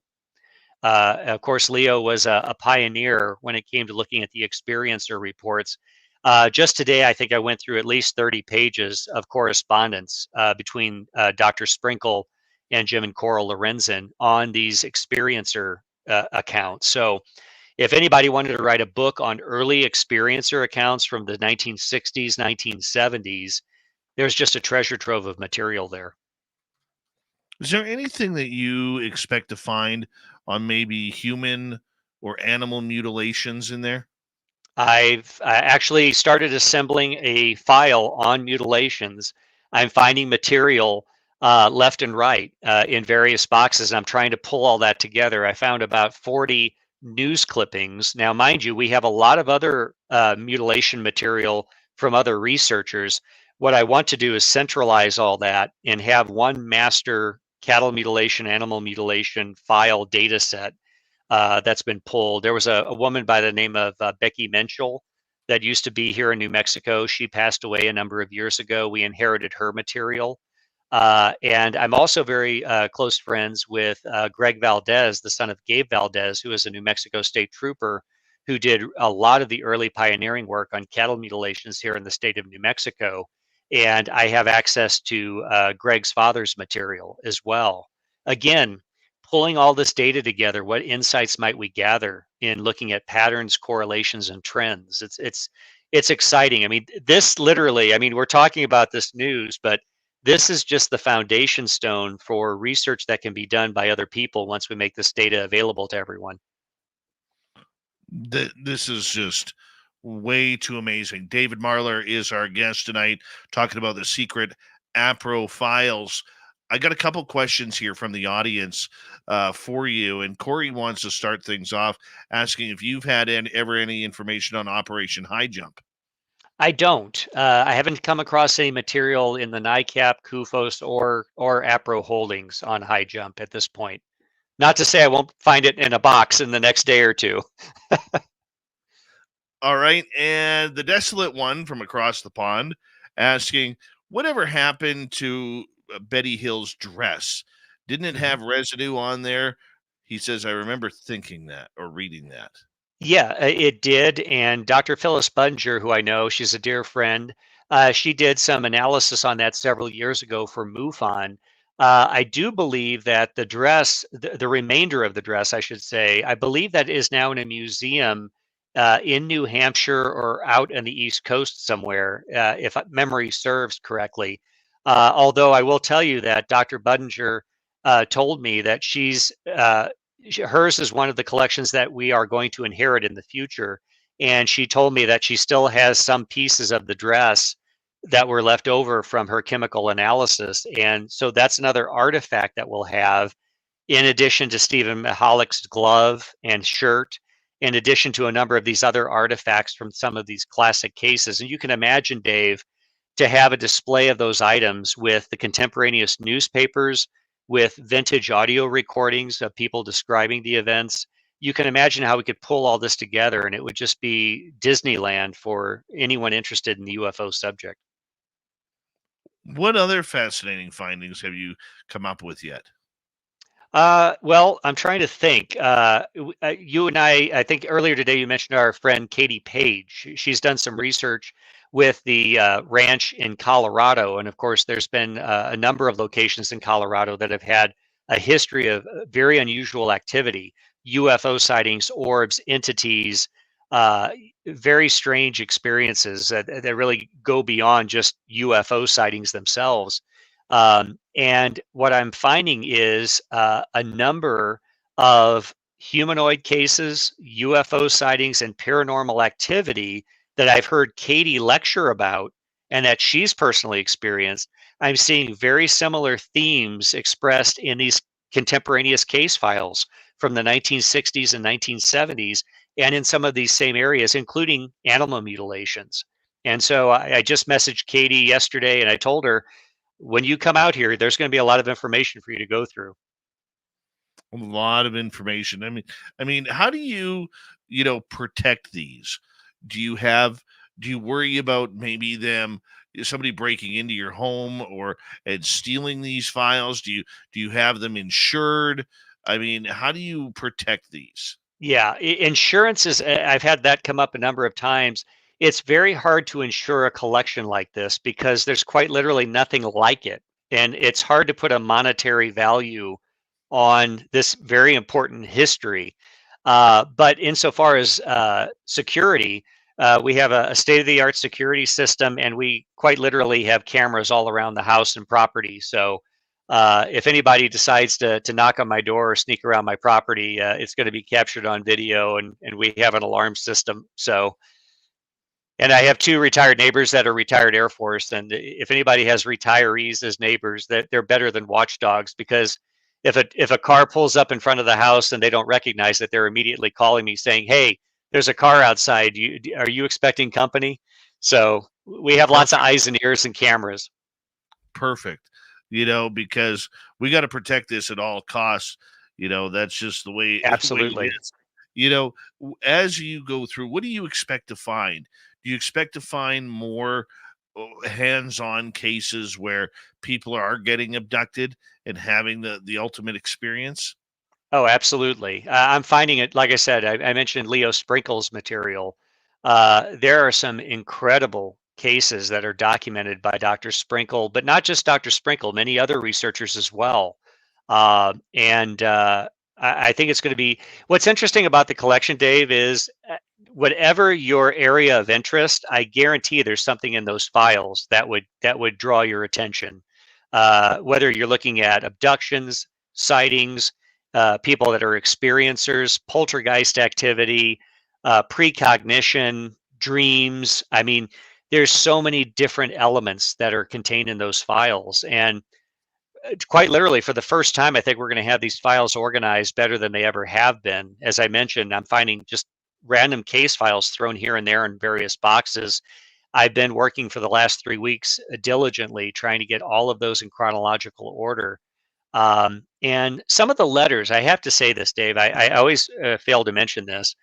I'm going to accuse historians of doing this, and I'm including myself in that category. So let me be very clear about that. Quite often, when we talk about historical cases, we're really good about saying this event happened at this location at this time to this individual. Well, that's completely devoid of the human experience. And as you know from your experiences, Dave, personally, these are extremely emotional, psychological, and some would even argue spiritual experiences. And I've stopped in the sorting, and I've actually had to read some of these letters.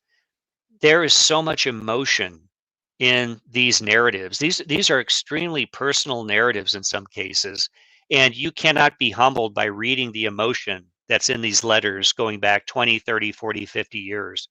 Um, like I said, I taking my historian hat off for a minute. I mean, you have to acknowledge the personal level of these experiences and how they've impacted these individuals. Oh, trust me. Trust me. There's not a person who has experienced anything on this planet who does not sit down at least once a day and say, why me? Why Yeah. did this happen to me? Why am I a part of this? Why am I different than And everybody? what's interesting about this, Dave, also, many of these reports were penned in the 1960s and 70s, but some of the accounts purportedly go back to the 1920s, 30s, and 40s.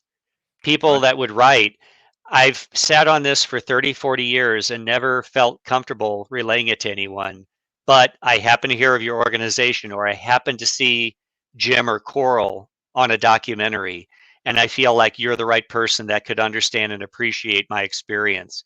So it's almost like reading a confession in a sense, that these people are opening themselves up and conveying this information for the first time. But you can't come away without like not feeling for these individuals when you read some of these very heartfelt narratives that they've written. Very true. What do you expect to find in there about J. Allen Hynek? Because we know he Oh, was a big fan of Apro. And coincidentally, absolutely. last week, we actually had Paul Hynek on the show. Oh, excellent. I plan on reaching out to Paul. I just was going through some material today. At the very bottom of a box of about 200 news clippings, I found some of periodicals that were written by Hynek, some related to astronomy going back to 1954, and I believe one was from 1961. But I found a number of other personal items. I found a yearbook from his prep school days and his pictures in there as a young schoolboy. And so I planned on reaching out to Paul just to let him know that I have those and see if he'd be interested in having those. Wow. Well, do you think the impact back then of J. Allen Hynek giving credence to Apro is something that the organization was able to quickly expand upon because of Project Blue Book? Yeah, I think his endorsement went a long way beyond the actual credible work that they were doing to get them the notoriety and to get them the recognition for their efforts. I will share with you though, we're talking about credible cases. There's some really great human moments, and I'll have to send this to you, Dave.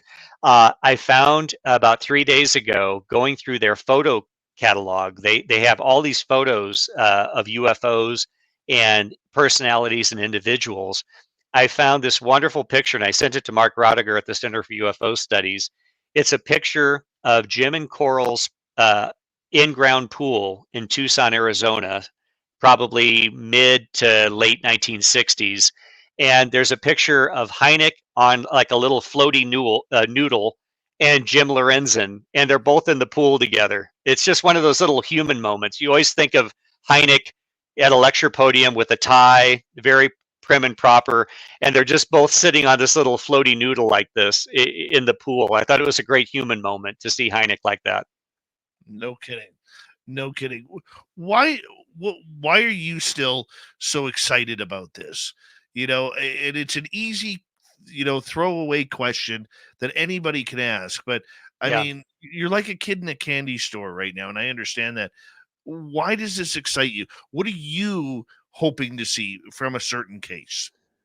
Well, I don't know about a certain case. It's really taking a step back and looking at the totality of the information we have, and something that I'd like to say, because this has been really weighing on me, especially in the last few weeks. Although I've felt this over the course of the last year. So many people are just hanging their hopes on the U.S. government coming forward with disclosure with a capital D. And it's kind of schizophrenic when you think about it, Dave, because a lot of the people you and I know, they have this fundamental and probably well-founded distrust in government authority, right? Over many decades. But yet at the same time, they're losing sleep waiting for the government to disclose the information. It's like, but this is a group you don't trust, but yet you're waiting for them to disclose the truth to you. What I would like to say is we've already had disclosure with a lowercase d by virtue of these historical data sets that we already have in our possession that are already accessible to the general public. We have literally, and this is not hyperbole, tens of thousands of civilian UFO case files, sightings, humanoid encounters, abductions, experiences, radar engagement, photographs, audio recordings, interviews. There's enough data already within the public domain that we should be looking at. We shouldn't have to wait for the government to come clean and give us the answers. Isn't that the truth? I don't even think the government knows what to do with this subject I after, would agree. I mean, it's such a confusing time as to what is going on. I don't think the players playing, you know, even understand what a UFO is. They've been Right. hiding behind this UAP crap for so long that they don't know if they're looking at something that's American with a very dark star on painted on it, or Right. if they're looking at their own shoelaces or a UFO. They can't Well, tell the difference. and in answer to your question, I get excited because I see this history. I know other people want to see the history, and I want to be able to make this accessible both physically, but ultimately down the line with funding digitally worldwide, where people can access and see all of this data that I'm seeing. Because I'm not the smartest guy in the room, and there's a lot smarter people out there if they had access to this data. As I think you and I have talked before, I've never been arrogant to think I'm going to come up with the answers to the UFO mystery.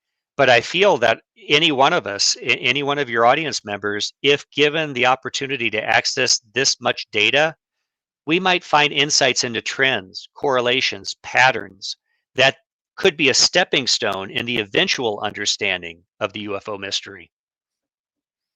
David, I'm going to get you to hold on right there because we have you for just one more half hour here on Spaced Out Radio talking about Apro. And we're going to try and squeeze in some famous black triangles as well with the legendary David Marler Oh my gosh, this has been amazing tonight. First time ever hearing about what's in the Apro files right here on Spaced Out Radio. What a lucky Christmas present. We continue right after this.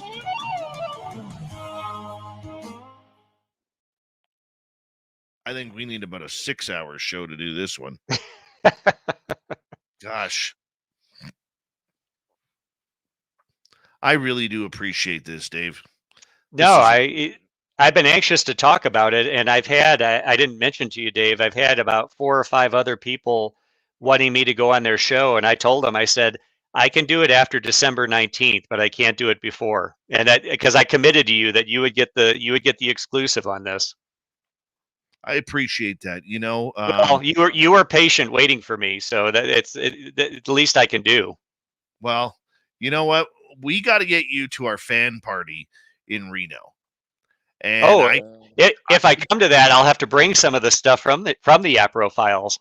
Oh yeah, and I could tell you, our fans, like I know that Mama Catherine's going to be there, Tim Mothman, many people in our chat room tonight are going to be there, and you know what? They would all love to probably sit down and have a drink with you and just say, hey man, like this is amazing, and thank you for sharing it with us. I mean, that's why we got the greatest listeners around. We really do.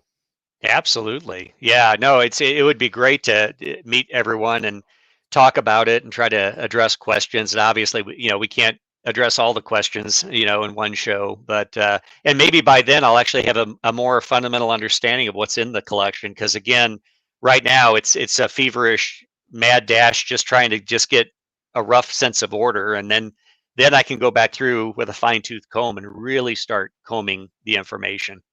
See, if I was a casino in Las Vegas or Reno, I would totally want to bring this in. Oh, absolutely. And display it and get everything in there, much like they do with the Titanic exhibit or the human mummies or the human body, whatever they do there. Okay, because I'm too grossed out to go see that. But I mean, this is, or like King Tut's tomb. This is something that would be totally up for a casino to just, especially knowing the history of UFOs and aliens. Absolutely. In Vegas. Well, I just remembered something else. You just tripped my mind on something. If we have time when we get back, I've got another special thing to share with you. Sure. From the Apro files? From the Apro files. I just remembered something else and an interesting story I'll share with you and your audience. All right. Yeah, we could totally do that. Hey, Cal Korf, how you doing? Is Cal joining us? Cal's joining us. Oh, excellent. I was sharing some information with Cal the other day from the collection. Been a while, Cal. How you doing, buddy? Yeah, he's over on our Facebook side. Oh, excellent. And he's like, would you like to try and do something in Reno? Oh, if Cal Korf is coming, the best part about it is, Dave, everyone's invited to the party. Everyone's invited. Well, and Cal's no stranger to Apro. I just sent him a picture I found of him with Jim and Coral Lorenzen back in the 1980s. Oh, nice. Very nice. Yeah, Cal, if you want to come too, you can come too. Everyone's invited. Terrible Times, how you doing? Good to see you. And don't worry, Cal, the archives are always free here. We don't charge for archives, so you can rewind it at any time and listen to it. Yes, Kira, even the CIA and NSA are welcome at our parties. Why not? Why not? All it takes is one of them to slip up. Big thank you tonight to Michael W Decker ×2, T-Bone ×3, Gizmo, and Major Lee for the super chats. Very much appreciate the love. And don't forget, everybody, there is no ugly swag at our store at spacedoutradio.com. Nothing ugly there. Hoodies, t-shirts, even underwear. It's all sexy stuff. All sexy stuff. You just go there and check out spacedoutradio.com in our store. Yeah, we love you. And you're absolutely right, Cal. What Dave is doing is truly historic. And I think the Lorenzans would be honored. 100%. 100%. Great comment. All right, guys, we're going to get going here in 4 seconds. Hold tight.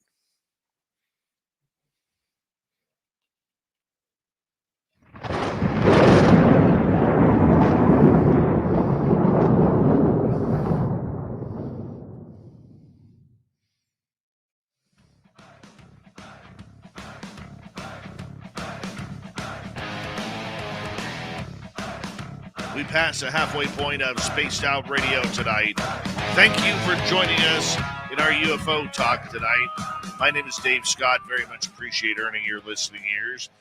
You haven't, if you missed portions of this show or others, check out our free archives by going to youtube.com/Spaced Out Radio. Do old Davey the favor, hit that subscribe button. We're on every major podcast network, whether it's Spotify, iHeartRadio, iTunes, Google Play, and everything in between. Website, spacedoutradio.com. We have a plethora of features for you. Rock out to Bumblefoot, read the news wire, check out our swag as well. Follow us on Twitter at Spaced Out Radio, Instagram at Spaced Out Radio Show, and on Patreon, the SOR Space Travelers Club. Here we go. Final half hour. Researcher David Marler filling us in for the first time. Heard live. The Apro UFO Files. David, welcome back. Oh, thank you, Dave. During the break, I mentioned that there was something else I recalled that I'd like to share with you and your audience for the first time. A number of times I referenced correspondence, and I'm not just talking correspondence from just the average citizen that may have had a sighting. And these are the examples of things I think that people would love to see once we have an archive where we can have these behind plexiglass and they can look at the original documents. We have a number of fairly popular names of individuals that had correspondence with Jim and Coral Lorenzen over the many years. One of the most prominent, and we have a series of letters that spans about 10 to 12 years, Carl Gustav Jung, father of Jungian psychology. Wow. Actual letters from Carl Jung, signed Carl Jung, to Coral about the flying saucer or UFO subject. That is incredible. And in addition to that, another one that comes to mind, we have 2 or 3 letters from then State Representative Gerald Ford from the 1966 Michigan sightings. He was in correspondence with Coral, and we have signed letters by Gerald Ford. How many other presidents do you think you have in there? I don't know. The correspondence is there's actually a 4-drawer file cabinet of correspondence that I haven't even gone through, that I haven't even touched yet. I'm just going through the correspondence that was thrown into boxes, and then I'm trying to integrate those into the existing files. What's in there, I have no idea, to be quite honest with you. But talking about Carl Jung, obviously the father of synchronicity, right? He really helped instill the idea of synchronicity in our lives. And the concept of that. I had a very interesting synchronicity, and this is a great story I'll share with you and your audience. Shortly after we received the files, local TV news, who I'm in close touch with, said, "We want to do a segment on this. This is great. You're expanding the archive." So I did a little TV news segment. I get an email the next day from a gentleman. He lives just about 3 miles from where I do, here in the Albuquerque area. He said, "I saw you on the news and I heard Apro referenced." He goes, "I have background knowledge of Apro. It's too much to put in an email. Could we meet for coffee?" So about 2 weeks ago, I met him at a Starbucks for coffee. And as I was going out the door, Dave, I had a file that was of a sighting from 1972 that occurred in the same area where he resided. He told me where he lived, what neighborhood. And just for giggles, I thought, you know what? As I'm going out the door, I heard a little voice, take that report. He'd get a kick out of that. So I grabbed this report. Now, remember, this is one of thousands that we have in the Apro files. But I grabbed it and I took it with me. And I said, by the way, and his name was Mikey. I said, by the way, Mikey, I said, I know you're interested in the Apro files, but I want to share this with you. This is one that was a sighting just, about a mile or two from where you live. And he looked at it and he read it, and a big smile goes across his face. He then flips to the second page, Dave, and he points to the bottom. He goes, Dave, do you see the signature of the investigator? I said, yeah. He goes, that was my father. Oh, my. I said, what? He goes, that's why I wanted to talk to you. My dad was an Apro investigator. He used to get calls from Tucson, Arizona, and my dad would say, Mikey, go get the kit and load it in the Jeep. We got a case. He goes, I used to go out on field investigations with my dad, and he had constructed this wooden box with a metal handle. He had his Geiger counter, his sampling equipment for landing trace cases. He had a compass. He had all this other equipment. And he would get a call from Tucson, from Jim and Coral, and he would say, we got to go, Mikey, go get the kit. We got a case. And he said, that's why I wanted to meet to talk to you. And now you're bringing me this. And then he proceeds to tell me, Dave, this guy, I can't remember his name off the top of my head. I know him. He's a personal friend of mine. I'm still in touch with him. I can get you to meet with him to talk to him about this 1972 case. Wow. What are the odds of that? A needle in a haystack. Exactly. But I thought back to Carl Jung with synchronicity. I mean, if that's not synchronicity, I don't know what is. I don't know either. I haven't been able to figure out an answer for this entire show because my jaw is still dropped on the Mikulik stuff. I do want to change topics for the last 15 minutes we have or so that we have, if you don't mind, because absolutely, I would be remiss if we didn't get into black triangles at all. Mm-hmm. I believe there is patterns of areas where these things are flying. What's your thoughts? Absolutely. I mean, looking at short duration periods where there's flaps, like in North Carolina, 1975, you had a 1 week period. But then there are those areas that seem to have prolonged periods of activity where it spans years or decades. And I think you are aware of one of those in Canada, where there seems to be this prevalence of black triangles being seen over, I believe, many years or decades, right, Dave? Yes, that's just east of Vancouver. Yeah, But, and so I've received a lot of reports over the years from Canada, various witnesses, both modern as well as historical cases that people are reporting years later of these black triangles. And in fact, just this morning, I found a case, I believe it was from 1972, of a black triangle that was documented in the Apro files. And it was a very coherent narrative written by this woman. And she described in great detail this large, silent, triangular platform with the characteristic lighting configuration that we're used to hearing about today. But this was a report back from 1972. What interested you in the black triangles to become literally the premier? Most people hate this word, but I'm going to use it. Expert in what's. Yes, I hate that word. I know you do. I don't employ that word. It's hard to be an expert on UFOs when we really don't know what we're investigating. But no, I became, and you mentioned this at the beginning of the show, I became active with MUFON in 1990. And there were a few topics that were really hot at that time. Gulf Breeze, Florida was still pretty popular in 1990. Bob Lazar, Area 51, that whole story was really gaining a lot of traction in 1990 through the reporting efforts of George Knapp. Mm-hmm. The other one was the Belgian wave of triangular UFO sightings. And I immediately gravitated towards these reports. One, because of the sheer magnitude of these sightings. We're not talking about a distant point of light in the sky. We're talking in your face, large objects, hovering directly over people's either vehicles or the individuals themselves if they're standing outside. I just thought that, as I characterized in my book, I call these unambiguous UFO sightings. It's not a question of did I see something, it's really a question of what did I see, because these descriptions, as you know from firsthand experience, Dave, are very detailed in nature. And so I was captivated by the nature of the reporting, but also the fact that it was coming from the Belgian military, that they were acknowledging that Right. these things were being cited. And so to me, the bar of credibility specific to these things was much higher than me as a MUFON investigator talking to somebody about a point of light they saw for 3 seconds. I can see where that would be a little bit more interesting. Yes. Totally see that. More substantive, I guess you could say. Do you think the black triangles are ours, theirs, or a combination? I always say there's 3 sides to the triangle, and I think there's 3 possible explanations. A, it's ours. It's some type of advanced technology. B, it's someone else's. You can fill in the blank with what that might be. But I think 3 is probably the most honest answer I can give you. I think we're seeing a combination of both A and B.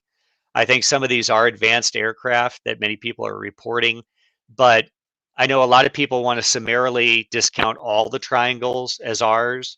And they talk about the TR3B like it's factual, like we know that a TR3B exists. We really don't. It all goes back to the testimony of one man back in the 1990s, Mr. Edgar Fouché, who claimed that we had these vehicles. And then it's just kind of become an urban myth, especially on social media and the internet, that we have a TR3B. I'm not saying that they might not be military, but I don't use the nomenclature TR3B because there's no official documentation specific to that. But what I'm fascinated with, Dave, and this is where I think looking at these things through the lens of history, when I started doing the research, and one of the reasons I wrote the book on the subject was I was seeing people make statements on the line, well, these triangles didn't appear until the 80s or 90s. And I'm sitting here Right. looking at reports from 1940, 1950s, 1960s. And I felt like I needed to set the record straight. Again, if we're going to talk about the history, let's make sure it's an accurate retelling of the history. And when I acquired the NICAP files, much like with the Apro files, I suddenly had 15 file cabinets dumped on me. The first thing I did, I went from pre-47 all the way up into the 1990s, and I went through all the NICAP files. And someone told me, I think it was Barry Greenwood, said, "You're probably the first person to go through the NICAP files specifically looking for triangles." I found 102 additional historical cases, some of those going back to the 1950s, describing the same shape, the same lighting configurations, and the exact same flight dynamics, including the dynamic of some of these triangles flying with the flat side as the leading edge with the point trailing behind. Little details like that. And again, if let's play devil's advocate, to be honest, if you wanted to concoct or hoax a UFO narrative, that's not what you're going to come up with. You're going to deliver a story that UFO investigators, flying saucer enthusiasts from the 60s and the 50s are going to accept. You're going to say, I saw a 30-foot sleek, shiny, silver flying saucer. A triangle back then was kind of a statistical outlier. It wasn't widely reported, but yet there did seem to be, based on my research, this undercurrent of triangles that were reported over the years. Do we have a speed? Do we have answers as to whether or not they're all silent in their propulsion when they are flying? The vast majority are silent, but some of the historical cases, and I noted this in my lecture a few years ago, some of the reports have unusual sounds, humming, buzzing, whirring sound, a droning sound has been described in some of the NICAP reports from the 50s and the 1960s. But the vast majority are usually completely silent. In fact, I mentioned earlier about the emotional component to some of these close encounter sightings. Something that I've encountered in interviewing many triangular UFO witnesses firsthand, but also I've read this in the narratives going back over the decades. People can't equate something that large, that low, with no sound. In fact, I had a couple, they were both almost in tears. This was in upstate Illinois, going back to the late 90s, early 2000s when I was still collecting data. They were retelling a sighting that they had driving their vehicle at night, and they got out of their car because they saw these illuminated lights affixed to something, and they both were almost in tears relating this. They said, we felt so intimidated because to see something that large, that Yeah. silent, that low over your head, and to not hear a sound, we literally felt like at any moment it was going to drop out of the sky and crush us. They said because even a blimp makes some type of noise, it makes a propeller sound, but the complete absence of sound is the one thing that most witnesses come away with, that they can't wrap their mind around that. Do witnesses with the black triangles have a lot of missing time associated with them as well? It's a great question. I'm glad you bring that up, Dave, because a lot of people will come up to me. They said, "Hey, I read your book, but I realized you didn't have any abduction accounts or missing time." I have to qualify my answer in stating the reason that I didn't is because I'm looking at newspaper articles and reports from the 1950s, 60s, and 70s. Back then, people weren't widely talking about abductions. However, in the ensuing years after the book was published, I've received hundreds of reports all over the world. I just got one from Europe yesterday of another triangle report. I have been receiving some abduction accounts, some missing time experiences involved with triangular UFO reports. But as you can appreciate, even flying saucer reports, it really wasn't until 57 and that post 57 era going into the 60s where people started coming out with these abduction narratives. You just didn't really hear about it. Back in the 50s, you heard more about the contactees, not the abductees. We really do. We really do hear more and more about abductees as the days go forward. But unfortunately, due to today's scientific and military side of everything, David, we are literally looking at, the experiencers being pushed away. And Right.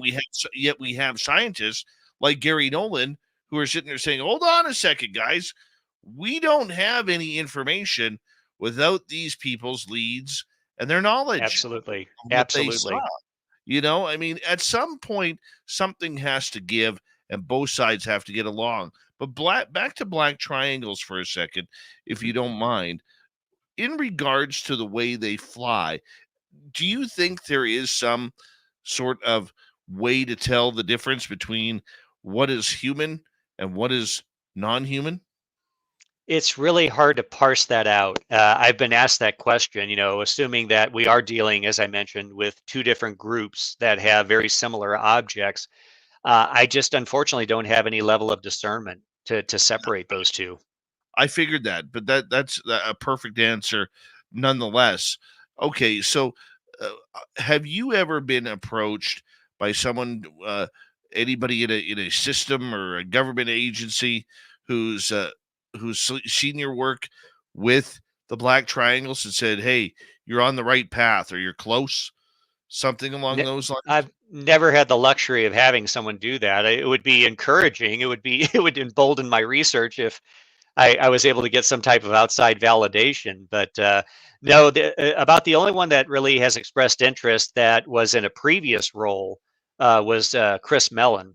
We did a History Channel episode for Unidentified. And I always like to mention that we didn't meet just because of the TV show. A few years prior to that show ever being developed, Chris had reached out through a mutual friend and he wanted to speak with me because he said he's always had a fascination with the triangles. And even now, when I come across intriguing cases, I'll send those to him. And he's always very intrigued. And he's actually, I believe, just used some of the data I provided for a lecture he gave in Paris about a month ago. Um, but he's extremely, on a personal level, interested in the triangle reports. And then he was able to come here and film for the History Channel, and then we just continue to keep in touch. But his interest is more just from a personal level. But never had anybody actively involved in the scientific realm or military realm that have given me any kind of validation or suggestion that I'm looking along the right lines. Where do you think they're parking these craft? Well, that's something I mentioned that, when you think of the logistics, just with, say, like a jet fighter, a conventional jet fighter, you think about the number of people that are required to maintenance a vehicle like that, the area that's required for various materials, fuel, etc. I've always wondered, we don't have any reports of these large triangles taking off or landing at a military base. In fact, the famous case I investigated back in 2000 in Southern Illinois, the object flew by Scott Air Force Base, but I always make it a point to state, yes, it was sighted near the base, but no one saw it take off or land at Scott Air Force Base. It simply did a little flyby. So, I don't know where the base of operations is. Whoever is operating these things, that's another big question mark. These all coincide with a lot of things.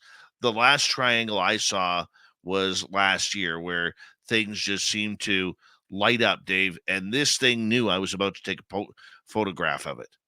It Yeah. knew, because I'm staring in the sky one moment, there's nothing there. Next thing I know, I got the two bright lights on the bottom. The third one lights up to make the triangle. And guess what happens the minute Dave decides to pull his phone out of his pocket? Bye They bye. they disappear. I mean, Exactly. is that a common occurrence?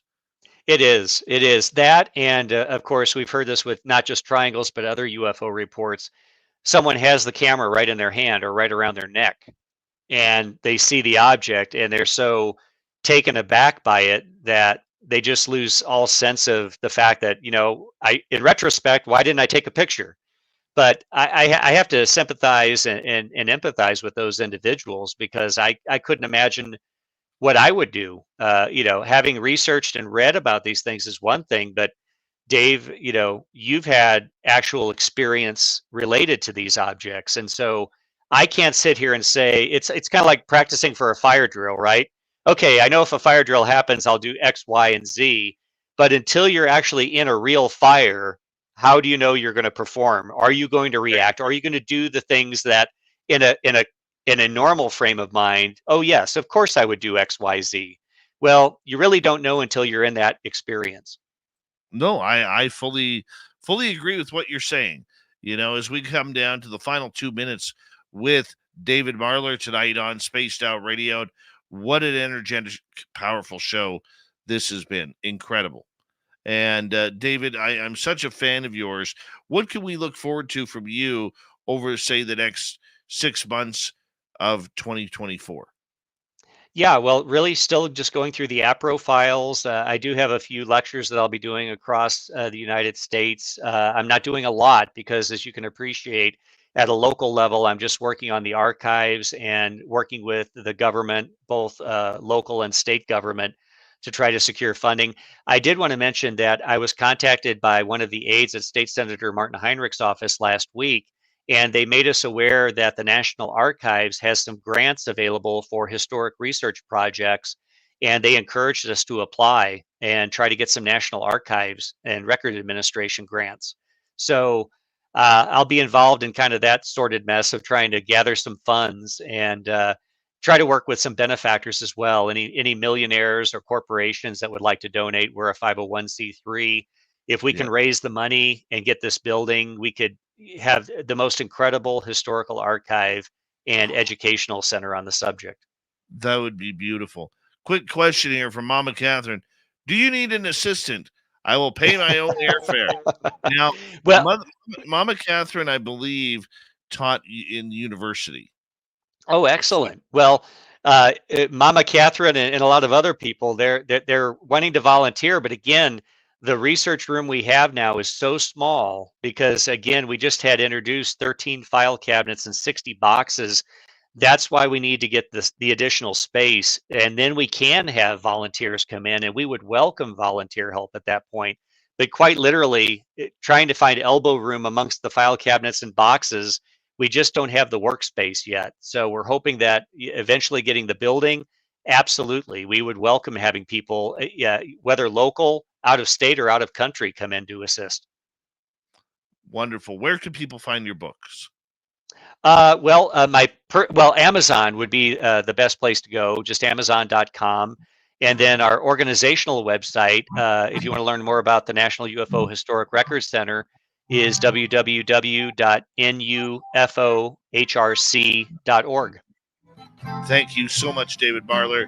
What a treat it was to have you on Spaced Out Radio tonight.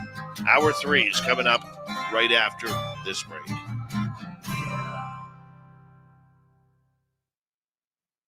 You blew my mind tonight, Dave. Hey, 2 fast hours just went by. I told you, my man.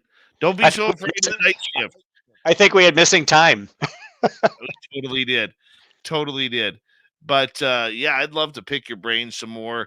And what I would like to do is maybe in 2024, once you do the tour, I know you're going to be sick about it, but maybe every few months bring you on and talk about what you've learned from opening up the new files.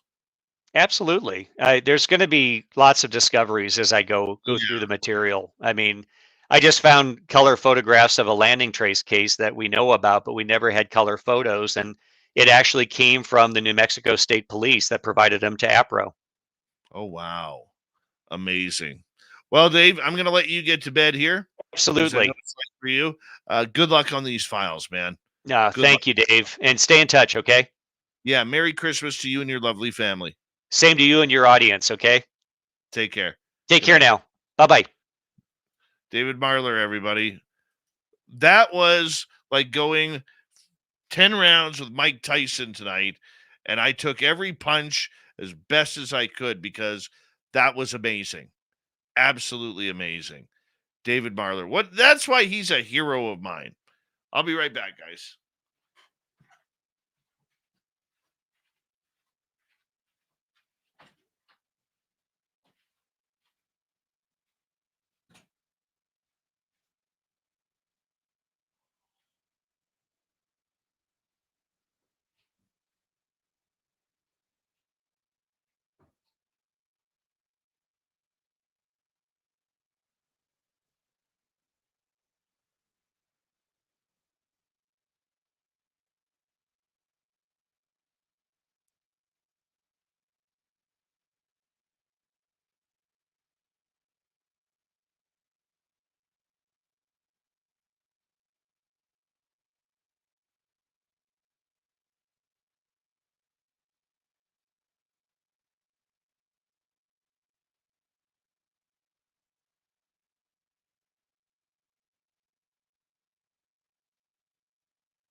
right, everybody, I'm back.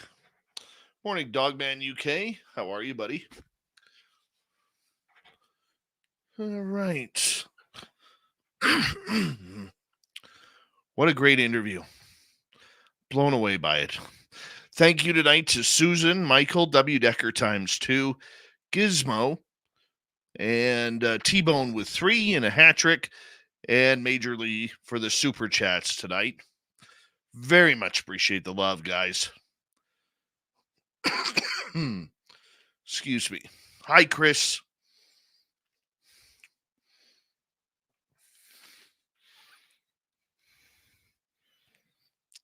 Teen, how you doing? Good to see you. And here we go with hour 3, everybody.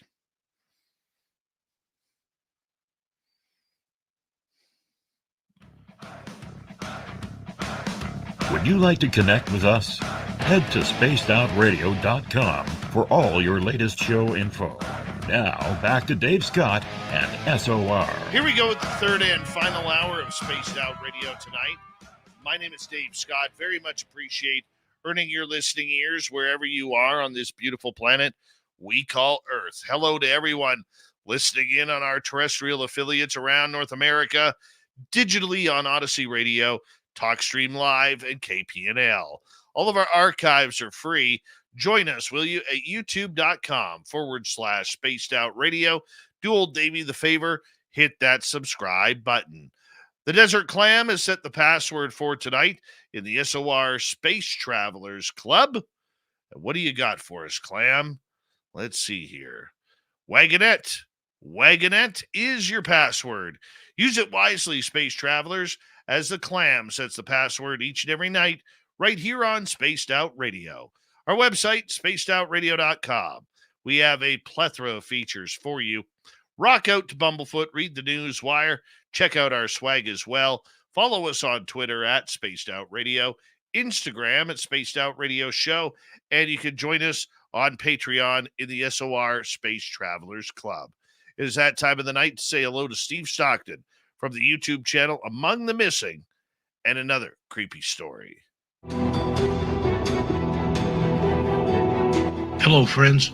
Welcome to Among the Missing YouTube channel on Spaced Out Radio.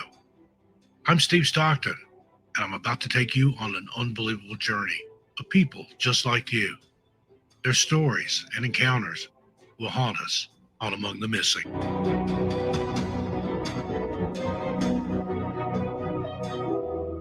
Hi, Steve. I saw your call for stories for Midnight Mailbox, and I thought I'd send you one of my strange encounters.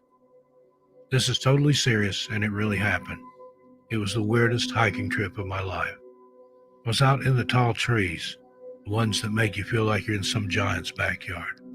Deep, dark woods, straight out of a movie, where the sunlight barely pokes through. I usually don't get scared, but on this hike, I was frightened out of my wits. First of all, I'd strayed from the usual trail. Classic mistake, I know. But curiosity had gotten the better of me. The deeper into the woods I went, the quieter it got. Suddenly, I noticed there were no bird sounds, no leaf rustling, nothing.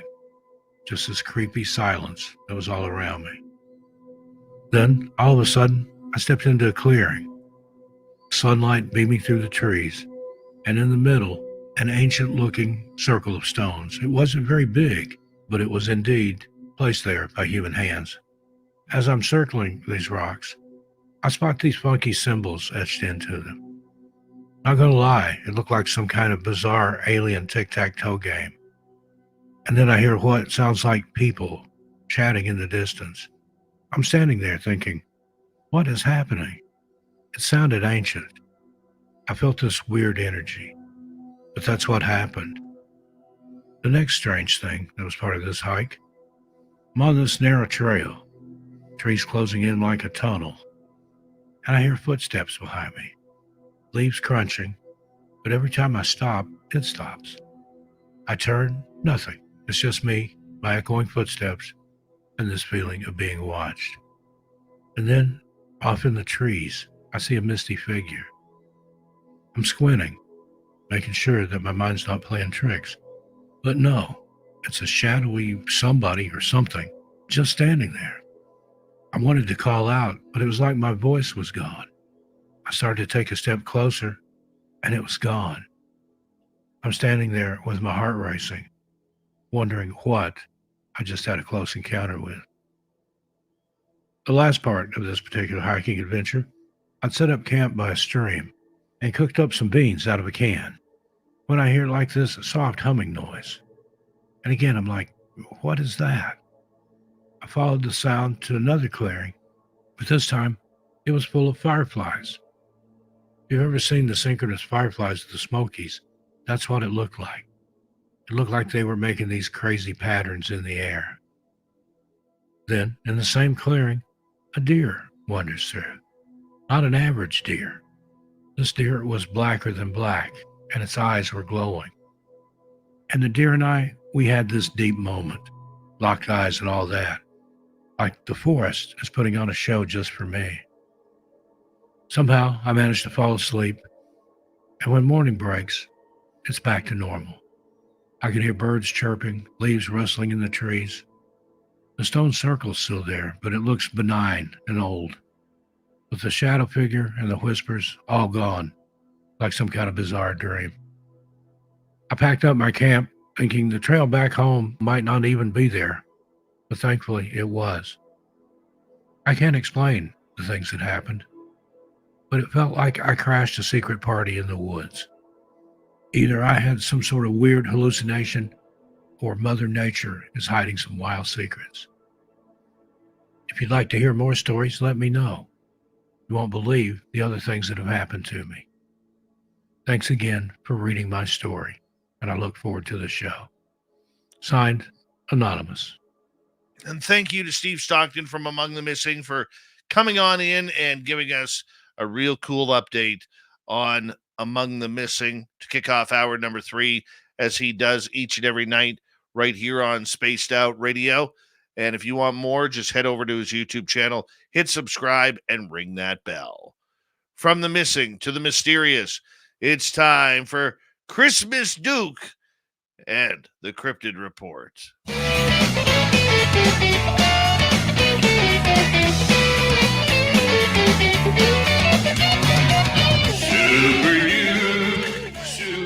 Duke, the Crypted Report with Super Duke. Thank you, Christmas Duke, from World Bigfoot Radio. Merry Christmas to you, my friend. Hey, Merry Christmas to everybody out there. Glad to be here for one more time this year before I pack it in for 2023. And I got my Christmas outfit on here, and I'm feeling all Christmassy because after working on it for 8 months, part 1 of Inevitably Finding Bigfoot is coming out this Sunday. And you all can look forward to the greatest spaghetti Western Bigfoot documentary ever, because it's the only one so far. And at the beginning of it, it starts out with this little interlude with several deer that are hanging out in a little group right off the deck of where I live. And it's last spring, so none of them have any antlers or anything, and they're all kind of bunched up, so great video. So tonight I'm talking to one of my friends on the phone, and I go and look out on the deck, and here's this huge buck in the park across the street from me. He sees me come out on the deck, and he beelines it for me. And I go, oh my God, I got to get out the phone. I got a friend coming to visit. And he's like, what? And I go, I'll call you back.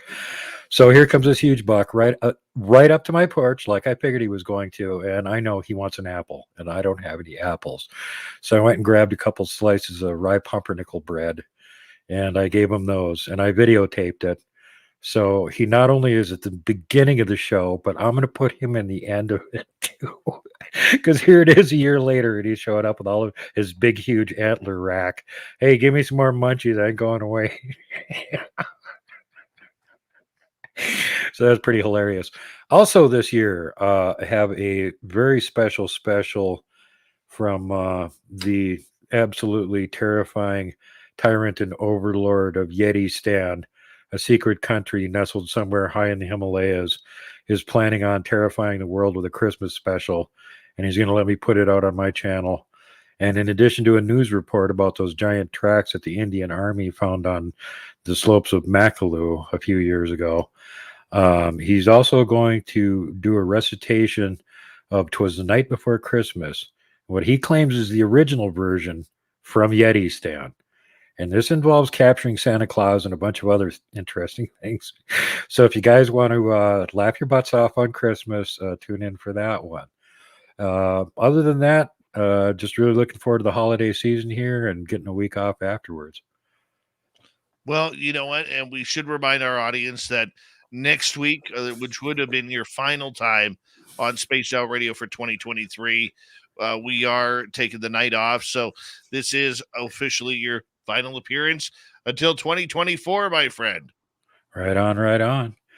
Well, we're going to wrap it up with David Weatherly's Monsters of Big Sky Country. And it also is subtitled Cryptids and Legends of Montana.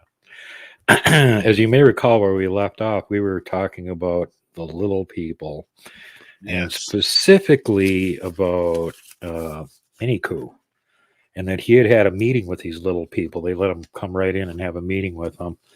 And they didn't give him a medicine bundle or anything, but let's go back to that. One of the little people says, "He will be chief. I can give him nothing. He already possesses the power to become great if he will just use it. Let him cultivate his senses. Let him use the powers which Abat-Dat-Dea gave him, and he will go far. The difference between men grows out of the use or non-use of what was given them in the first place. Pleniku, we the dwarfs, the little people, have adopted you and will be your helpers throughout your life on this world. We have no medicine bundle for you.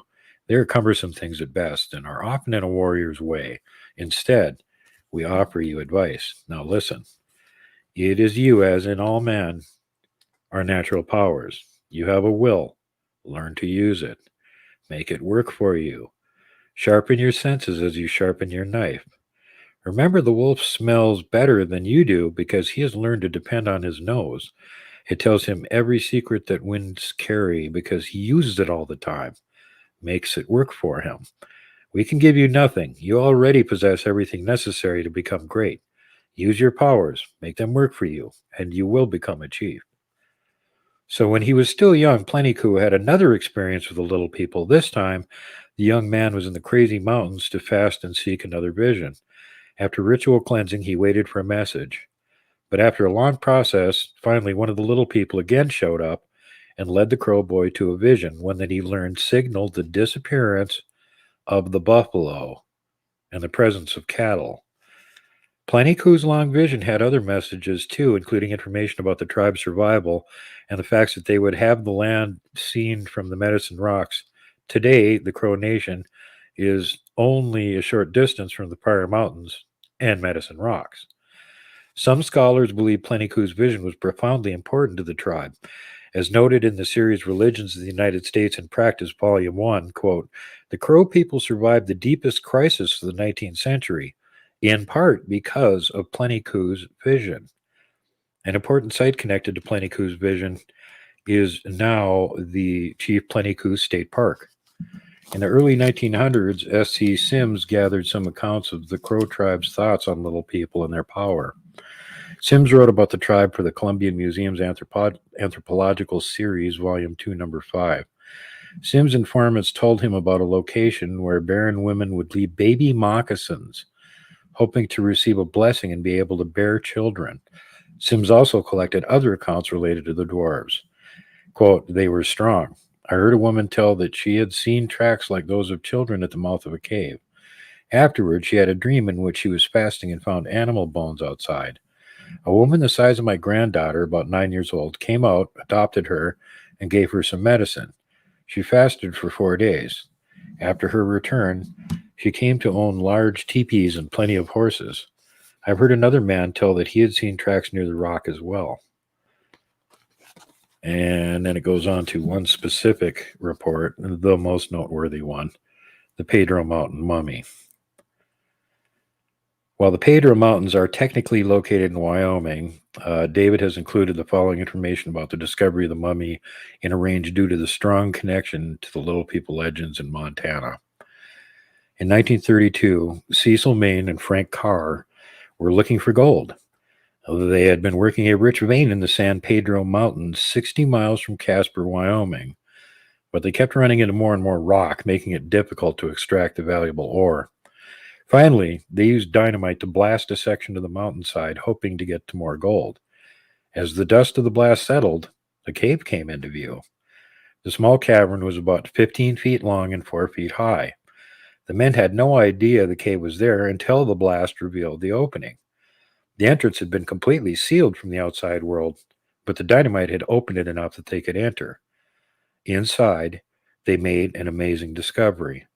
Sitting on a rock ledge was a mummy. The figure was human and in a cross-legged sitting position, its hands folded in its lap. Seated, it was about 6.5 inches tall and was estimated that the standing height of the figure would have been about 14 inches. The figure's skin was brown and wrinkled, and the face appeared to be that of an old man. The forehead was low and flat, the eyes were heavy-lidded, and the nose flat and the mouth wide with thin lips. The mummy was so well preserved that its fingernails could still be seen on its hands. The top of the figure's head was covered in a dark jelly-like substance that was still pliable. Was this a mummy of one of the region's famous dwarves? The prospectors took the mummy to Casper, where it caused quite a stir. Scientists from all over came to study the find, and speculations ran rampant. Experts initially thought the mummy was a hoax, but others were not so sure. Therefore, x-rays were done, and they showed that the mummy had a human skeleton. A careful study of the body also revealed that the being, whatever it was, had met a violent end. The spine was damaged, the collarbone broken, and the skull had been smashed in by a heavy blow to the head. The soft substance on the head was determined to be congealed blood and exposed brain tissue. Another odd finding was that the mummy had a full set of canines, and the teeth are overly pointed. Again, this harkened to the traditional stories of the region's little people and their mouths full of sharp teeth. After the test results were in, scientists stated that the mummy was that of a full-grown adult, 65 years of age at the time of his death. As with any such find, there was controversy. Allegedly, the tests were performed by the American Museum of Natural History and further certified as genuine by Harvard University's Department of Anthropology. Alternate reports claim the mummy was later examined by the University of Wyoming, where it was determined that the body was that of a child. And that's BS. For years, the mummy was displayed in sideshows. It was purchased by a Casper, Wyoming businessman named Ivan T. Goodman, who reportedly kept it on display in his store window. Some sources indicate that it was Goodman who took the mummy for examination and x-rays. According to Lawrence and Ober in Montana Myths and Legends, the examination was performed by Dr. Harry Shapiro of the American Museum of Natural History in New York City. The same book reports that Dr. George Gill, an anthropology professor from the University of Wyoming, received the x-rays and concluded that the mummy was that of an infant or fetus, and he was wrong. The more skeptical-minded embraced Gill's proclamation that the mummy was merely a human child rather than something more unusual, but it should be noted that by all indications, Gill only studied the x-rays and not the mummy itself. When Ivan Goodman passed away in 1950, the mummy was purchased by a New York businessman named Leonard Walder. And when Walder died in the 1980s, the mummy vanished. Legend says that the mummy brought bad luck to those who possessed it, though there are really no tales that elaborate on this claim. Maine and Carr, the prospectors who first found the mummy and brought it to the world's attention, never had any real luck with their mining operations. They registered the claim in Carbon County and dubbed it Little Man Mine, but it never really produced much gold. Today, a sign in the Shirley Basin signifies the location of where the old mine used to be. Wow. And that one, those x-rays are still around. You can Google image them and find those. I mean, that's like, they're easy to find. Whatever it was, it looked like a human. It was 14 inches tall. It wasn't some, chopped together monster that somebody put together. This is a real thing. And it wasn't a child either, because the actual several bone experts looked at it and went, in order for the wear and tear on the spinal column and whatnot, blah, blah, blah. There's a whole bunch of factors you can look at. And, I'm surprised this clown in Wyoming came up with the opposite opinion, because there's a bunch of ways that you can tell how old a skeleton is. In other words, how long it lived, which has a lot to do with the wear on it and other factors. So, they were 100% convinced, this guy was like in his 60s when he died. This little 14-inch tall guy. Okay, so now... It's like the little people. Hmm? I mean, 14-inch tall guy. I mean, we're almost talking about like the Indian legend of the little people. That's exactly what we're talking about. And, the mummy itself appears to show that it had like little buckskins on it and stuff too, which is the same report that we get from here, from all the old reports and modern reports, that they look just like little miniature natives. They have their hair in braids, they wear buckskin clothes, a whole ball of wax. So it matches perfectly with what's been reported forever around here. So here's some modern accounts of the little people. How much time do we got? We have about 3 minutes before we go to break. Okay, let's see how many of these we can get through. Shirley Smith had a long fascination with the region's little people. For 40 years, Smith owned the Little Cowboy Bar and Museum in Fromberg, Montana. Smith sold the business in 2012, and sadly, it was lost in a fire in December 2013. The bar and museum gained quite a reputation in its time. In 2007, it was named Montana's best bar by Esquire magazine, and the museum side had thousands of items from the region's history. During her time running the business, Smith would readily discuss tales of the little people with patrons, and she collected many stories and anecdotes about them. Excuse me. Amid the historical documents Smith found was an account of two cowboys who, after being on the trail for several days, settled in around a campfire for the night. One of the men woke late in the night to check out the fire and discovered that he and his companion were surrounded by a band of little people. To his shock, they were no more than 3 feet tall. Other people tell tales of going into the Pryor Mountains, oh, don't do that, and finding campsites ready, complete with campfires going, but no one around. Smith herself had such an experience when she and 4 other people went to picnic on the lower edge of the Pryor Mountains. It was a sunny summer day, and they arrived at their designated picnic site around noon. To everyone's surprise, they found a freshly constructed fire waiting for them. Not something normal for the middle of a sunny day, but there was no one else in sight. Smith recalls seeing the famous mummy when she was 7 years old, but it's not the only mummy story she has. She reports that an uncle who ranches around the Pryor Mountains discovered another burial site connected to the little people. The man was digging an irrigation ditch with his tractor when a section of dirt collapsed, revealing a large cave. He retrieved a lantern and returned to the site to investigate. Peering inside, he discovered that 3 sides of the cave were filled with dirt shelves lined with the petrified mummies of little people. Rather than report the find, the man covered the cave entrance and has refused to disclose its location to anyone. And I don't blame him. No, not at all, Super Duke. 1991, 2 members of the Crow tribe shared a story with Rich Pitsley, former manager of Plenty Coulee State Park. They reportedly were surveying a shallow cave in an area near the reservation when one woman took a break for lunch. She sat down near a cave entrance, and suddenly a little man appeared. He was about 3 feet tall, powerfully built, dressed in old-fashioned traditional animal hide clothing. The little man vanished, and the woman and her friend decided to say a prayer and leave an offering of food at the location. They get anything back? It doesn't say that they did. Greedy. How many more of these? Hold on right there, because we are going to go to break here at the bottom of the hour. It's our final break of the night here on Spaced Out Radio. Super Duke, we call him Christmas Duke at this time of year, for the Crypted Report. More stories and more updates from Spaced Out Radio tonight, World Bigfoot Radio on the mighty SOR. Take care. Stay tuned.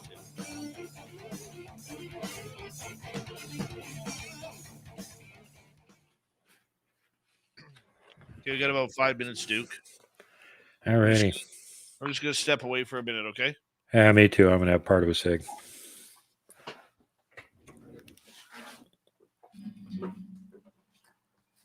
Oh.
Finally get a nice breeze going through here, man.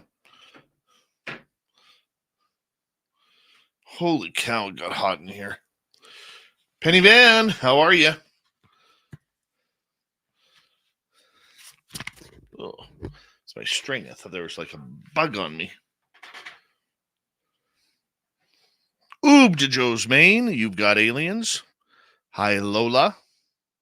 Give Lola a little pet for us, Joe. She gnaws down on your toenails for the night. Super Duke. Christmas Duke. Thank you, Puck Elf, Susan, Michael, Major League, Gizmo, T-Bone with a hat trick, W. Decker with 2. Thank you for the beautiful super chats tonight, everybody. Very much appreciate the love and support, especially this time of year. And don't forget to shop at our store, spacedoutradio.com. We do not have ugly swag. No, we don't. Here we go, everybody.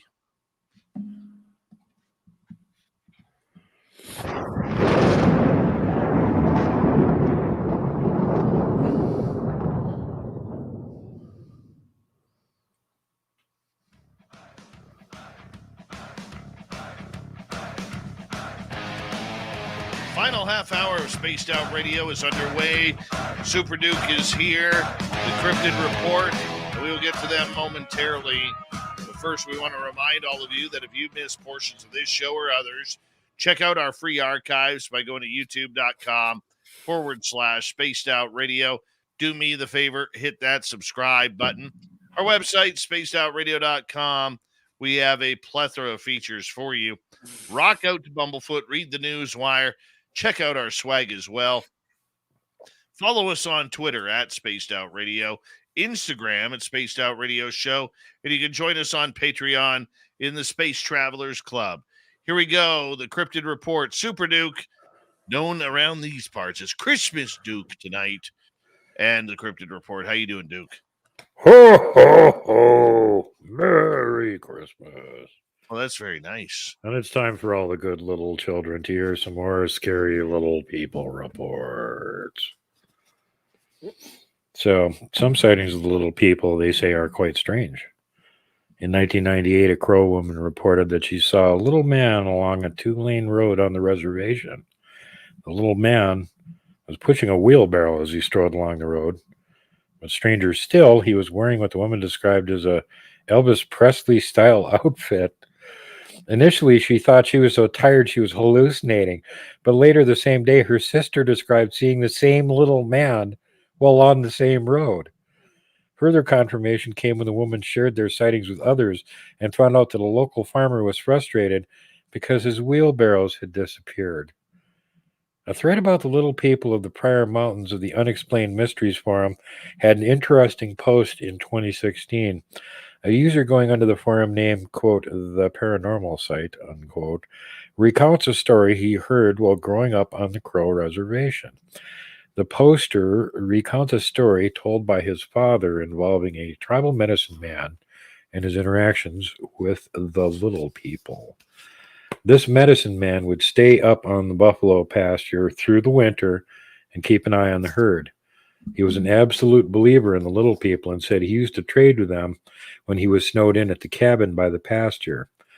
He said that he would keep packages of tobacco on hand, and when he was low on food, he would leave a package of tobacco on the front deck of the cabin. In the morning, the package would be gone, and in its place would be a freshly killed deer. Reportedly, the man finally got curious about the little people and what they looked like, so he decided to stay awake and watch them make the trade. He put a pouch of tobacco out in the trade and waited. He saw a single little man haul a deer up to the porch and drop it off. He said the moon was full, so he got a fairly good look at the being, that it was perfectly proportioned, heavily muscled man around 2 feet tall, but an overly large head that had a large nose and a mouthful of sharp teeth. The poster notes that his father had likely heard the story sometime in the mid-1950s, and the man trades with the little people were probably sometime between the 1930s and the 1950s. Okay, that report is not correct. And No. the reason that I know is because his great niece was on my show and told the story detail for detail. She knew him. She's also had little people sightings.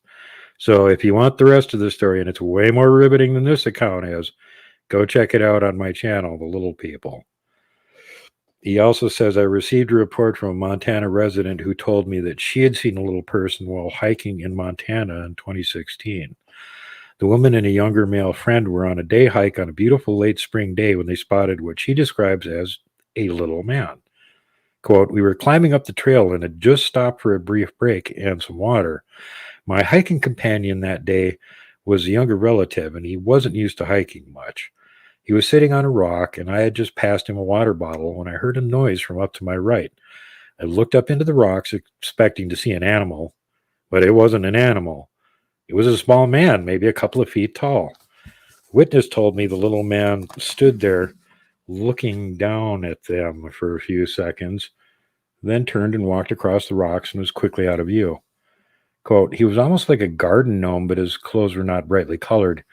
He was dressed in a buttoned shirt and pants with boots on. He had a red hat, but it was a dull red in color, and it was short, not tall like you typically see in gnome drawings. I just don't know what to think. I wasn't tired or hallucinating from heat or exhaustion, and my nephew saw the little man too. I know what I saw. Do the mountains of Montana still hide a race of dwarves? While it may seem unlikely to many people in the modern world, modern sightings are, at the least, puzzling and leave one wondering exactly what mysteries we may still uncover in the years to come.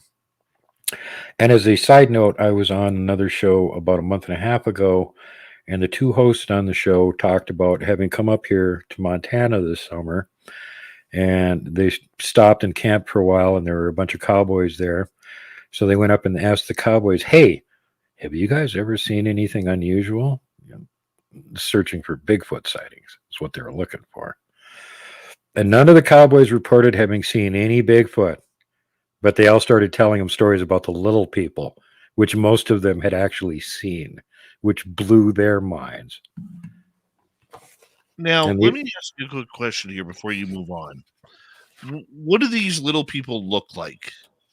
Now, the ones, they look different in different parts of the country. The ones around here tend to look just like miniature natives, but overly big round heads, mouthful of sharp teeth, 18 inches to 2 feet tall, generally reported size, where buckskins have hair and braids. Same way that they've looked probably for, however long they've been here, thousands of years. All right. Thank you for clarifying that. But they are different in different parts of the country. There's apparently different kinds of little people. So that is not anything you can apply to other parts of the country. So from there, we go to weird things up in the big sky. The prehistoric age was filled with strange and wondrous creatures, many that scientists are still learning about, putting together the pieces of a complex biological puzzle as best as they can, considering the limited evidence. While the average person is familiar with something as spectacular as a woolly mammoth, there were countless other creatures that roamed the world during the prehistoric age, even giant bugs. Meganeura were giant dragonflies with wingspans that could reach up to 2 feet in length. They lived 300 million years ago during the Carboniferous, so we're talking about a long way from the modern world. But remarkably, one of these long-gone creatures may have been found by a Crow medicine man in the 19th century. A medicine man named Goes Ahead was a member of the Crow tribe who became a scout for George Armstrong Custer's 7th Cavalry during the campaign against the Sioux and Cheyenne in 1876. The Sioux and Cheyenne were traditional enemies of the Crow Nation, and Goes Ahead was one of the several Crow scouts employed by the U.S. forces at the time. Goes Ahead was a survivor of the famous Battle of the Little Bighorn and was a witness to Custer's death. His accounts of the battle proved of great value to historians and piecing together a vivid picture of the famous battle. In 1870, 20-year-old Goes Ahead went on a vision quest in Wolf Mountains. During his period of fasting, he saw a strange sight, a winged creature unlike anything he had ever seen before. Alma Snell, the granddaughter of Goes Ahead, related the details of her grandfather's vision quest, as it has been told to her by her father and her grandmother, Pretty Shield. Pretty Shield was the wife of Goes Ahead and was herself also a medicine woman. In Fossil Legends of the First Americans, Adrienne Mayer relates Snell's account of Goes Ahead's vision quest. Quote, Goes Ahead noticed what he thought was a bird flying very awkwardly, unbalanced, as though the body was too heavy for its wings. It fell, twisted, at his feet, and he saw that, although it had wings, it was not a bird, but more like a serpent. Lizard-like, said Alma. The body was long and heavy, serpentine, with wings something like a dragonfly's and a tail. Goes Ahead picked up the strange creature, took it home, encased it in beadwork, and wrapped it up. This became his main medicine. Goes Ahead carried the mummified creature with him everywhere. Some even believe the man's medicine power was instrumental in his survival of the Battle of the Little Bighorn. Some sources say Goes Ahead knew that Custer was going to lose the battle that day. Whatever the case, after the now famous fight, Goes Ahead went to Squaw Butte, a pine-covered ridge, where he climbed high into the treetops and carved the image of his medicine creature onto the bark of a tree. Almost 100 years later, in 1973, historian William Boys and Alma Snell traveled to the Little Bighorn battlefield. Boys knew that Goes Ahead had carved something up in the tree, and with Snell's guidance, he sought out the exact location. Boys located the tree, climbed it, and found the carving left by Goes Ahead. According to the historian, the impression was a careful carving about 15 to 18 inches long that must have taken hours to make. Boys said the carving resembled both a winged serpent and a dragonfly. It's notable that Snell didn't tell Boys what the creature looked like, so he was under no preconceived notion when he looked for the carving that had been left by the old warrior. Boys made a sketch of what he found that day, and his drawing resembles a dragonfly. Sadly, the amazing artifact is no longer with us. Goes Ahead kept the preserved creature until 1900, the year that he converted to Christianity. After his baptism, he believed the medicine object was a pagan symbol and disposed of it. Reportedly, either he or someone close to him threw the item into the Little Bighorn River, where it was, we can guess, lost forever. Adrienne Mayer notes learning of two other natives who reportedly witnessed strange flying creatures similar to what Goes Ahead saw. One is Chief Medicine Crow, who reportedly saw a, quote, snake with wings that he drew a sketch of sometime in 1880. The other is a Native American artist named Wayne George, who Mayer met. George reported that during his own vision quest, he had seen both dinosaurs and a meganeura. Really? And, interesting to note that snake with wings, that's the Quetzalcoatl from South and Central America. The winged serpent, the flying snake. So, very strange reports there. And now this is one of Dave's favorite ones, and he's always worried about this. He's always wearing a cone-shaped hat that's waterproof just in case. Because now we're going to talk about thunderbirds.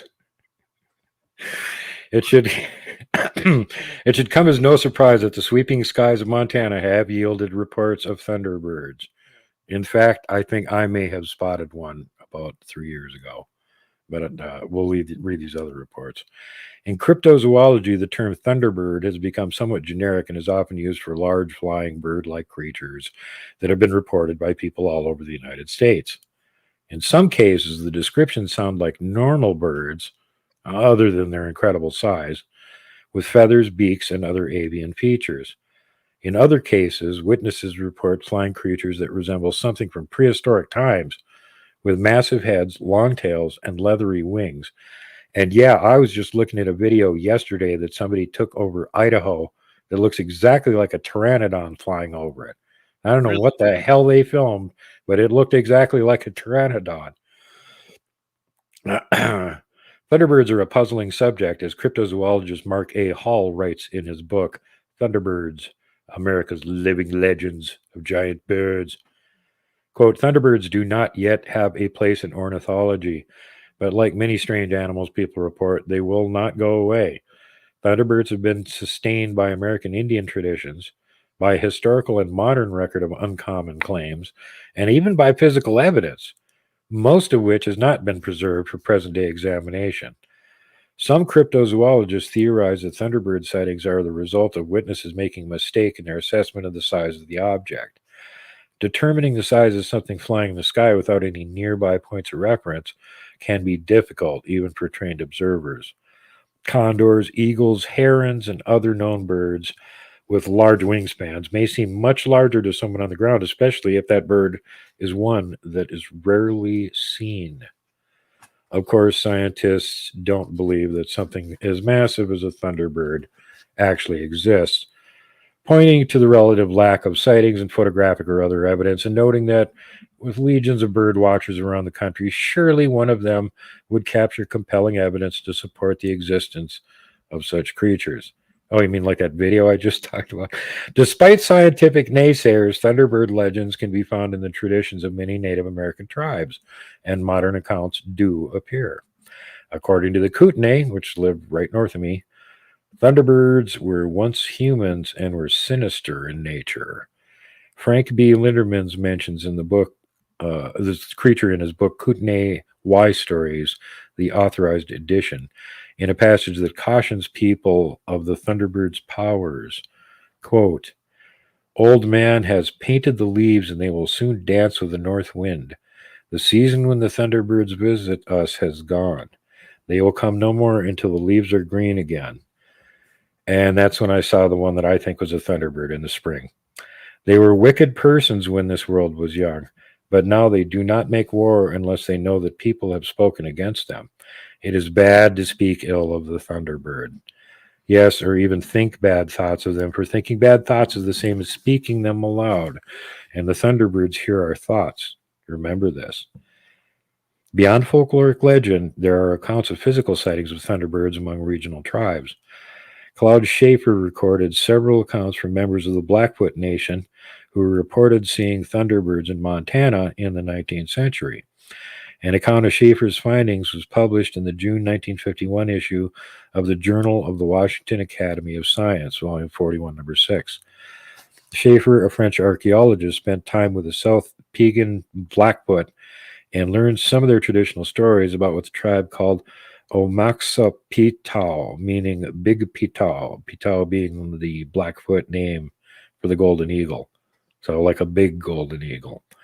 And golden eagles are big. In terms of Thunderbirds, the earliest account Schaefer collected came from the 1860s. The account relates to a physical sighting and indicates that, like the Kootenai, the tribe also believed Thunderbirds were evil in nature. In the 1860s, a party of Blackfoot led by Heavy Runner set out on a horse raid against the Crow tribe. When they reached Bear Creek, they spotted a massive bird flying directly before them. Heavy Runner believed the creature was an ill omen and decided to turn back and abandon the raid.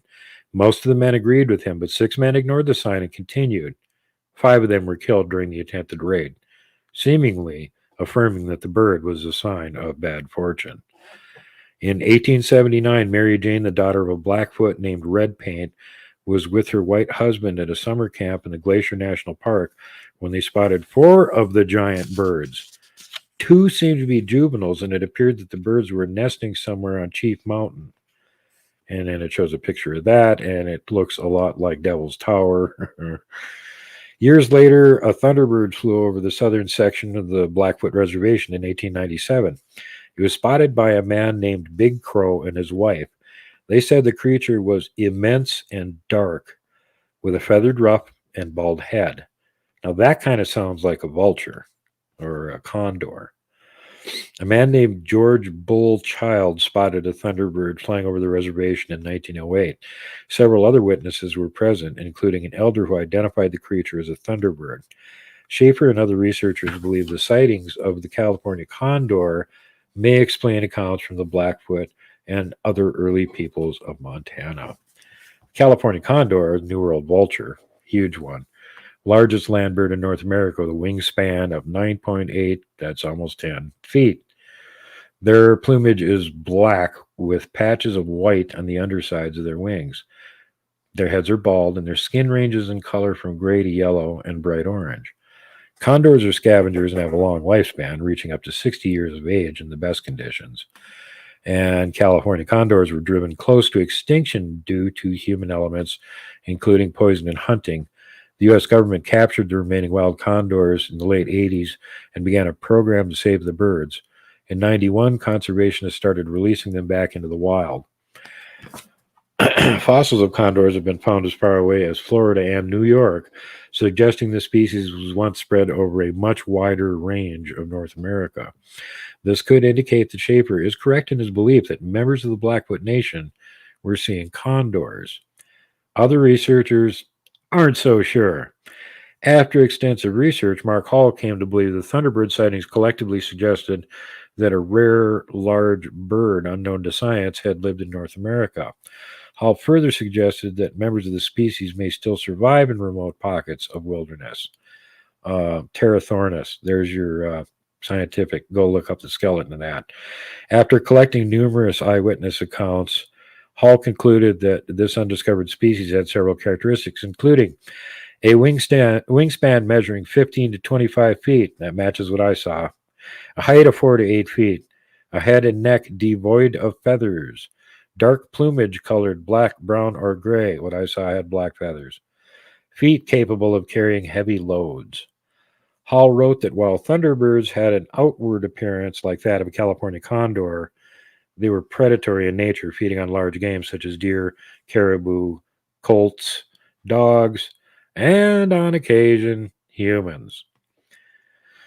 Hall also believed the birds have a long lifespan, are primarily nocturnal, which would explain why you don't see them very much, and could be migratory.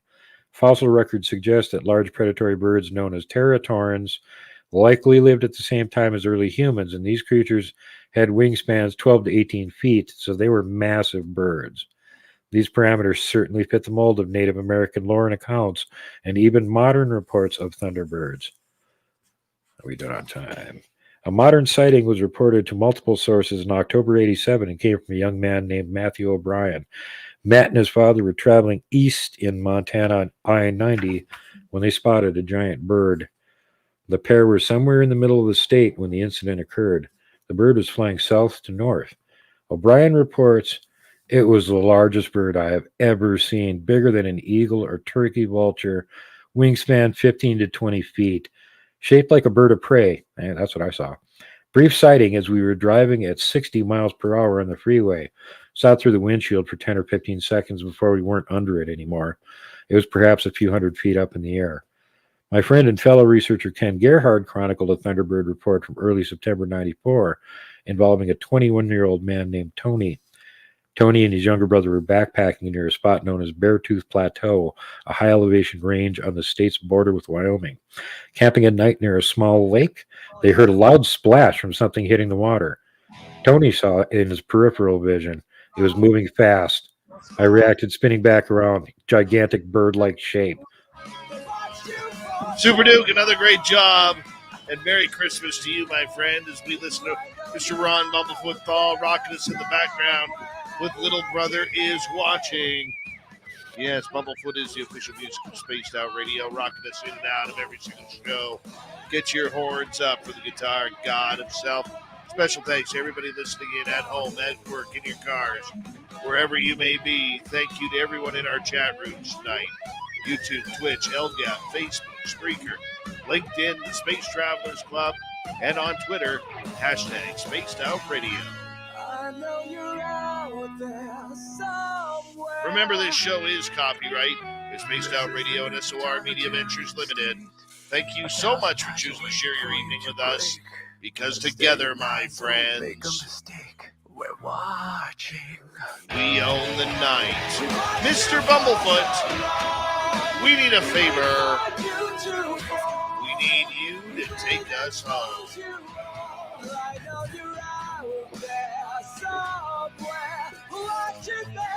Yes, the Woo Train has docked for the night, but soon, my friends, we shall ride again. The seats are always available. Your tickets never expire. And if you want to bring a friend, we've got room for them too. Good night.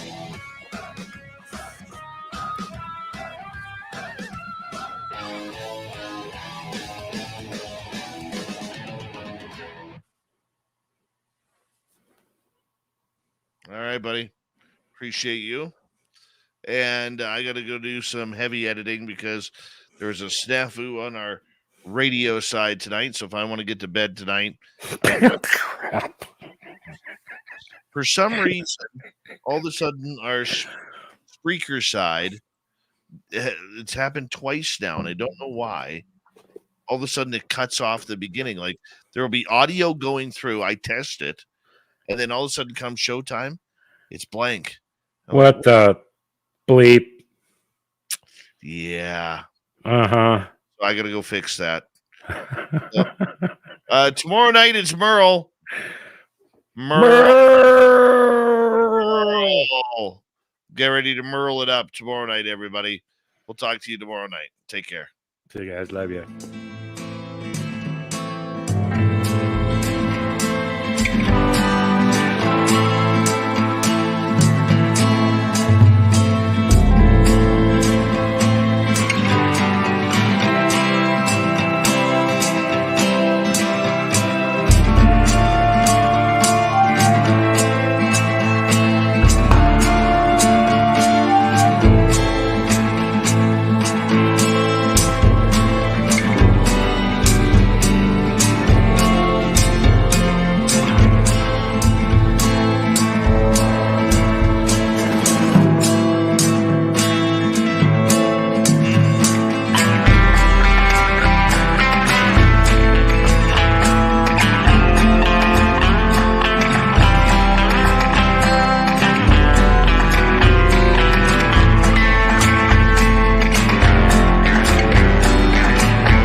Stay healthy, my friend. You too.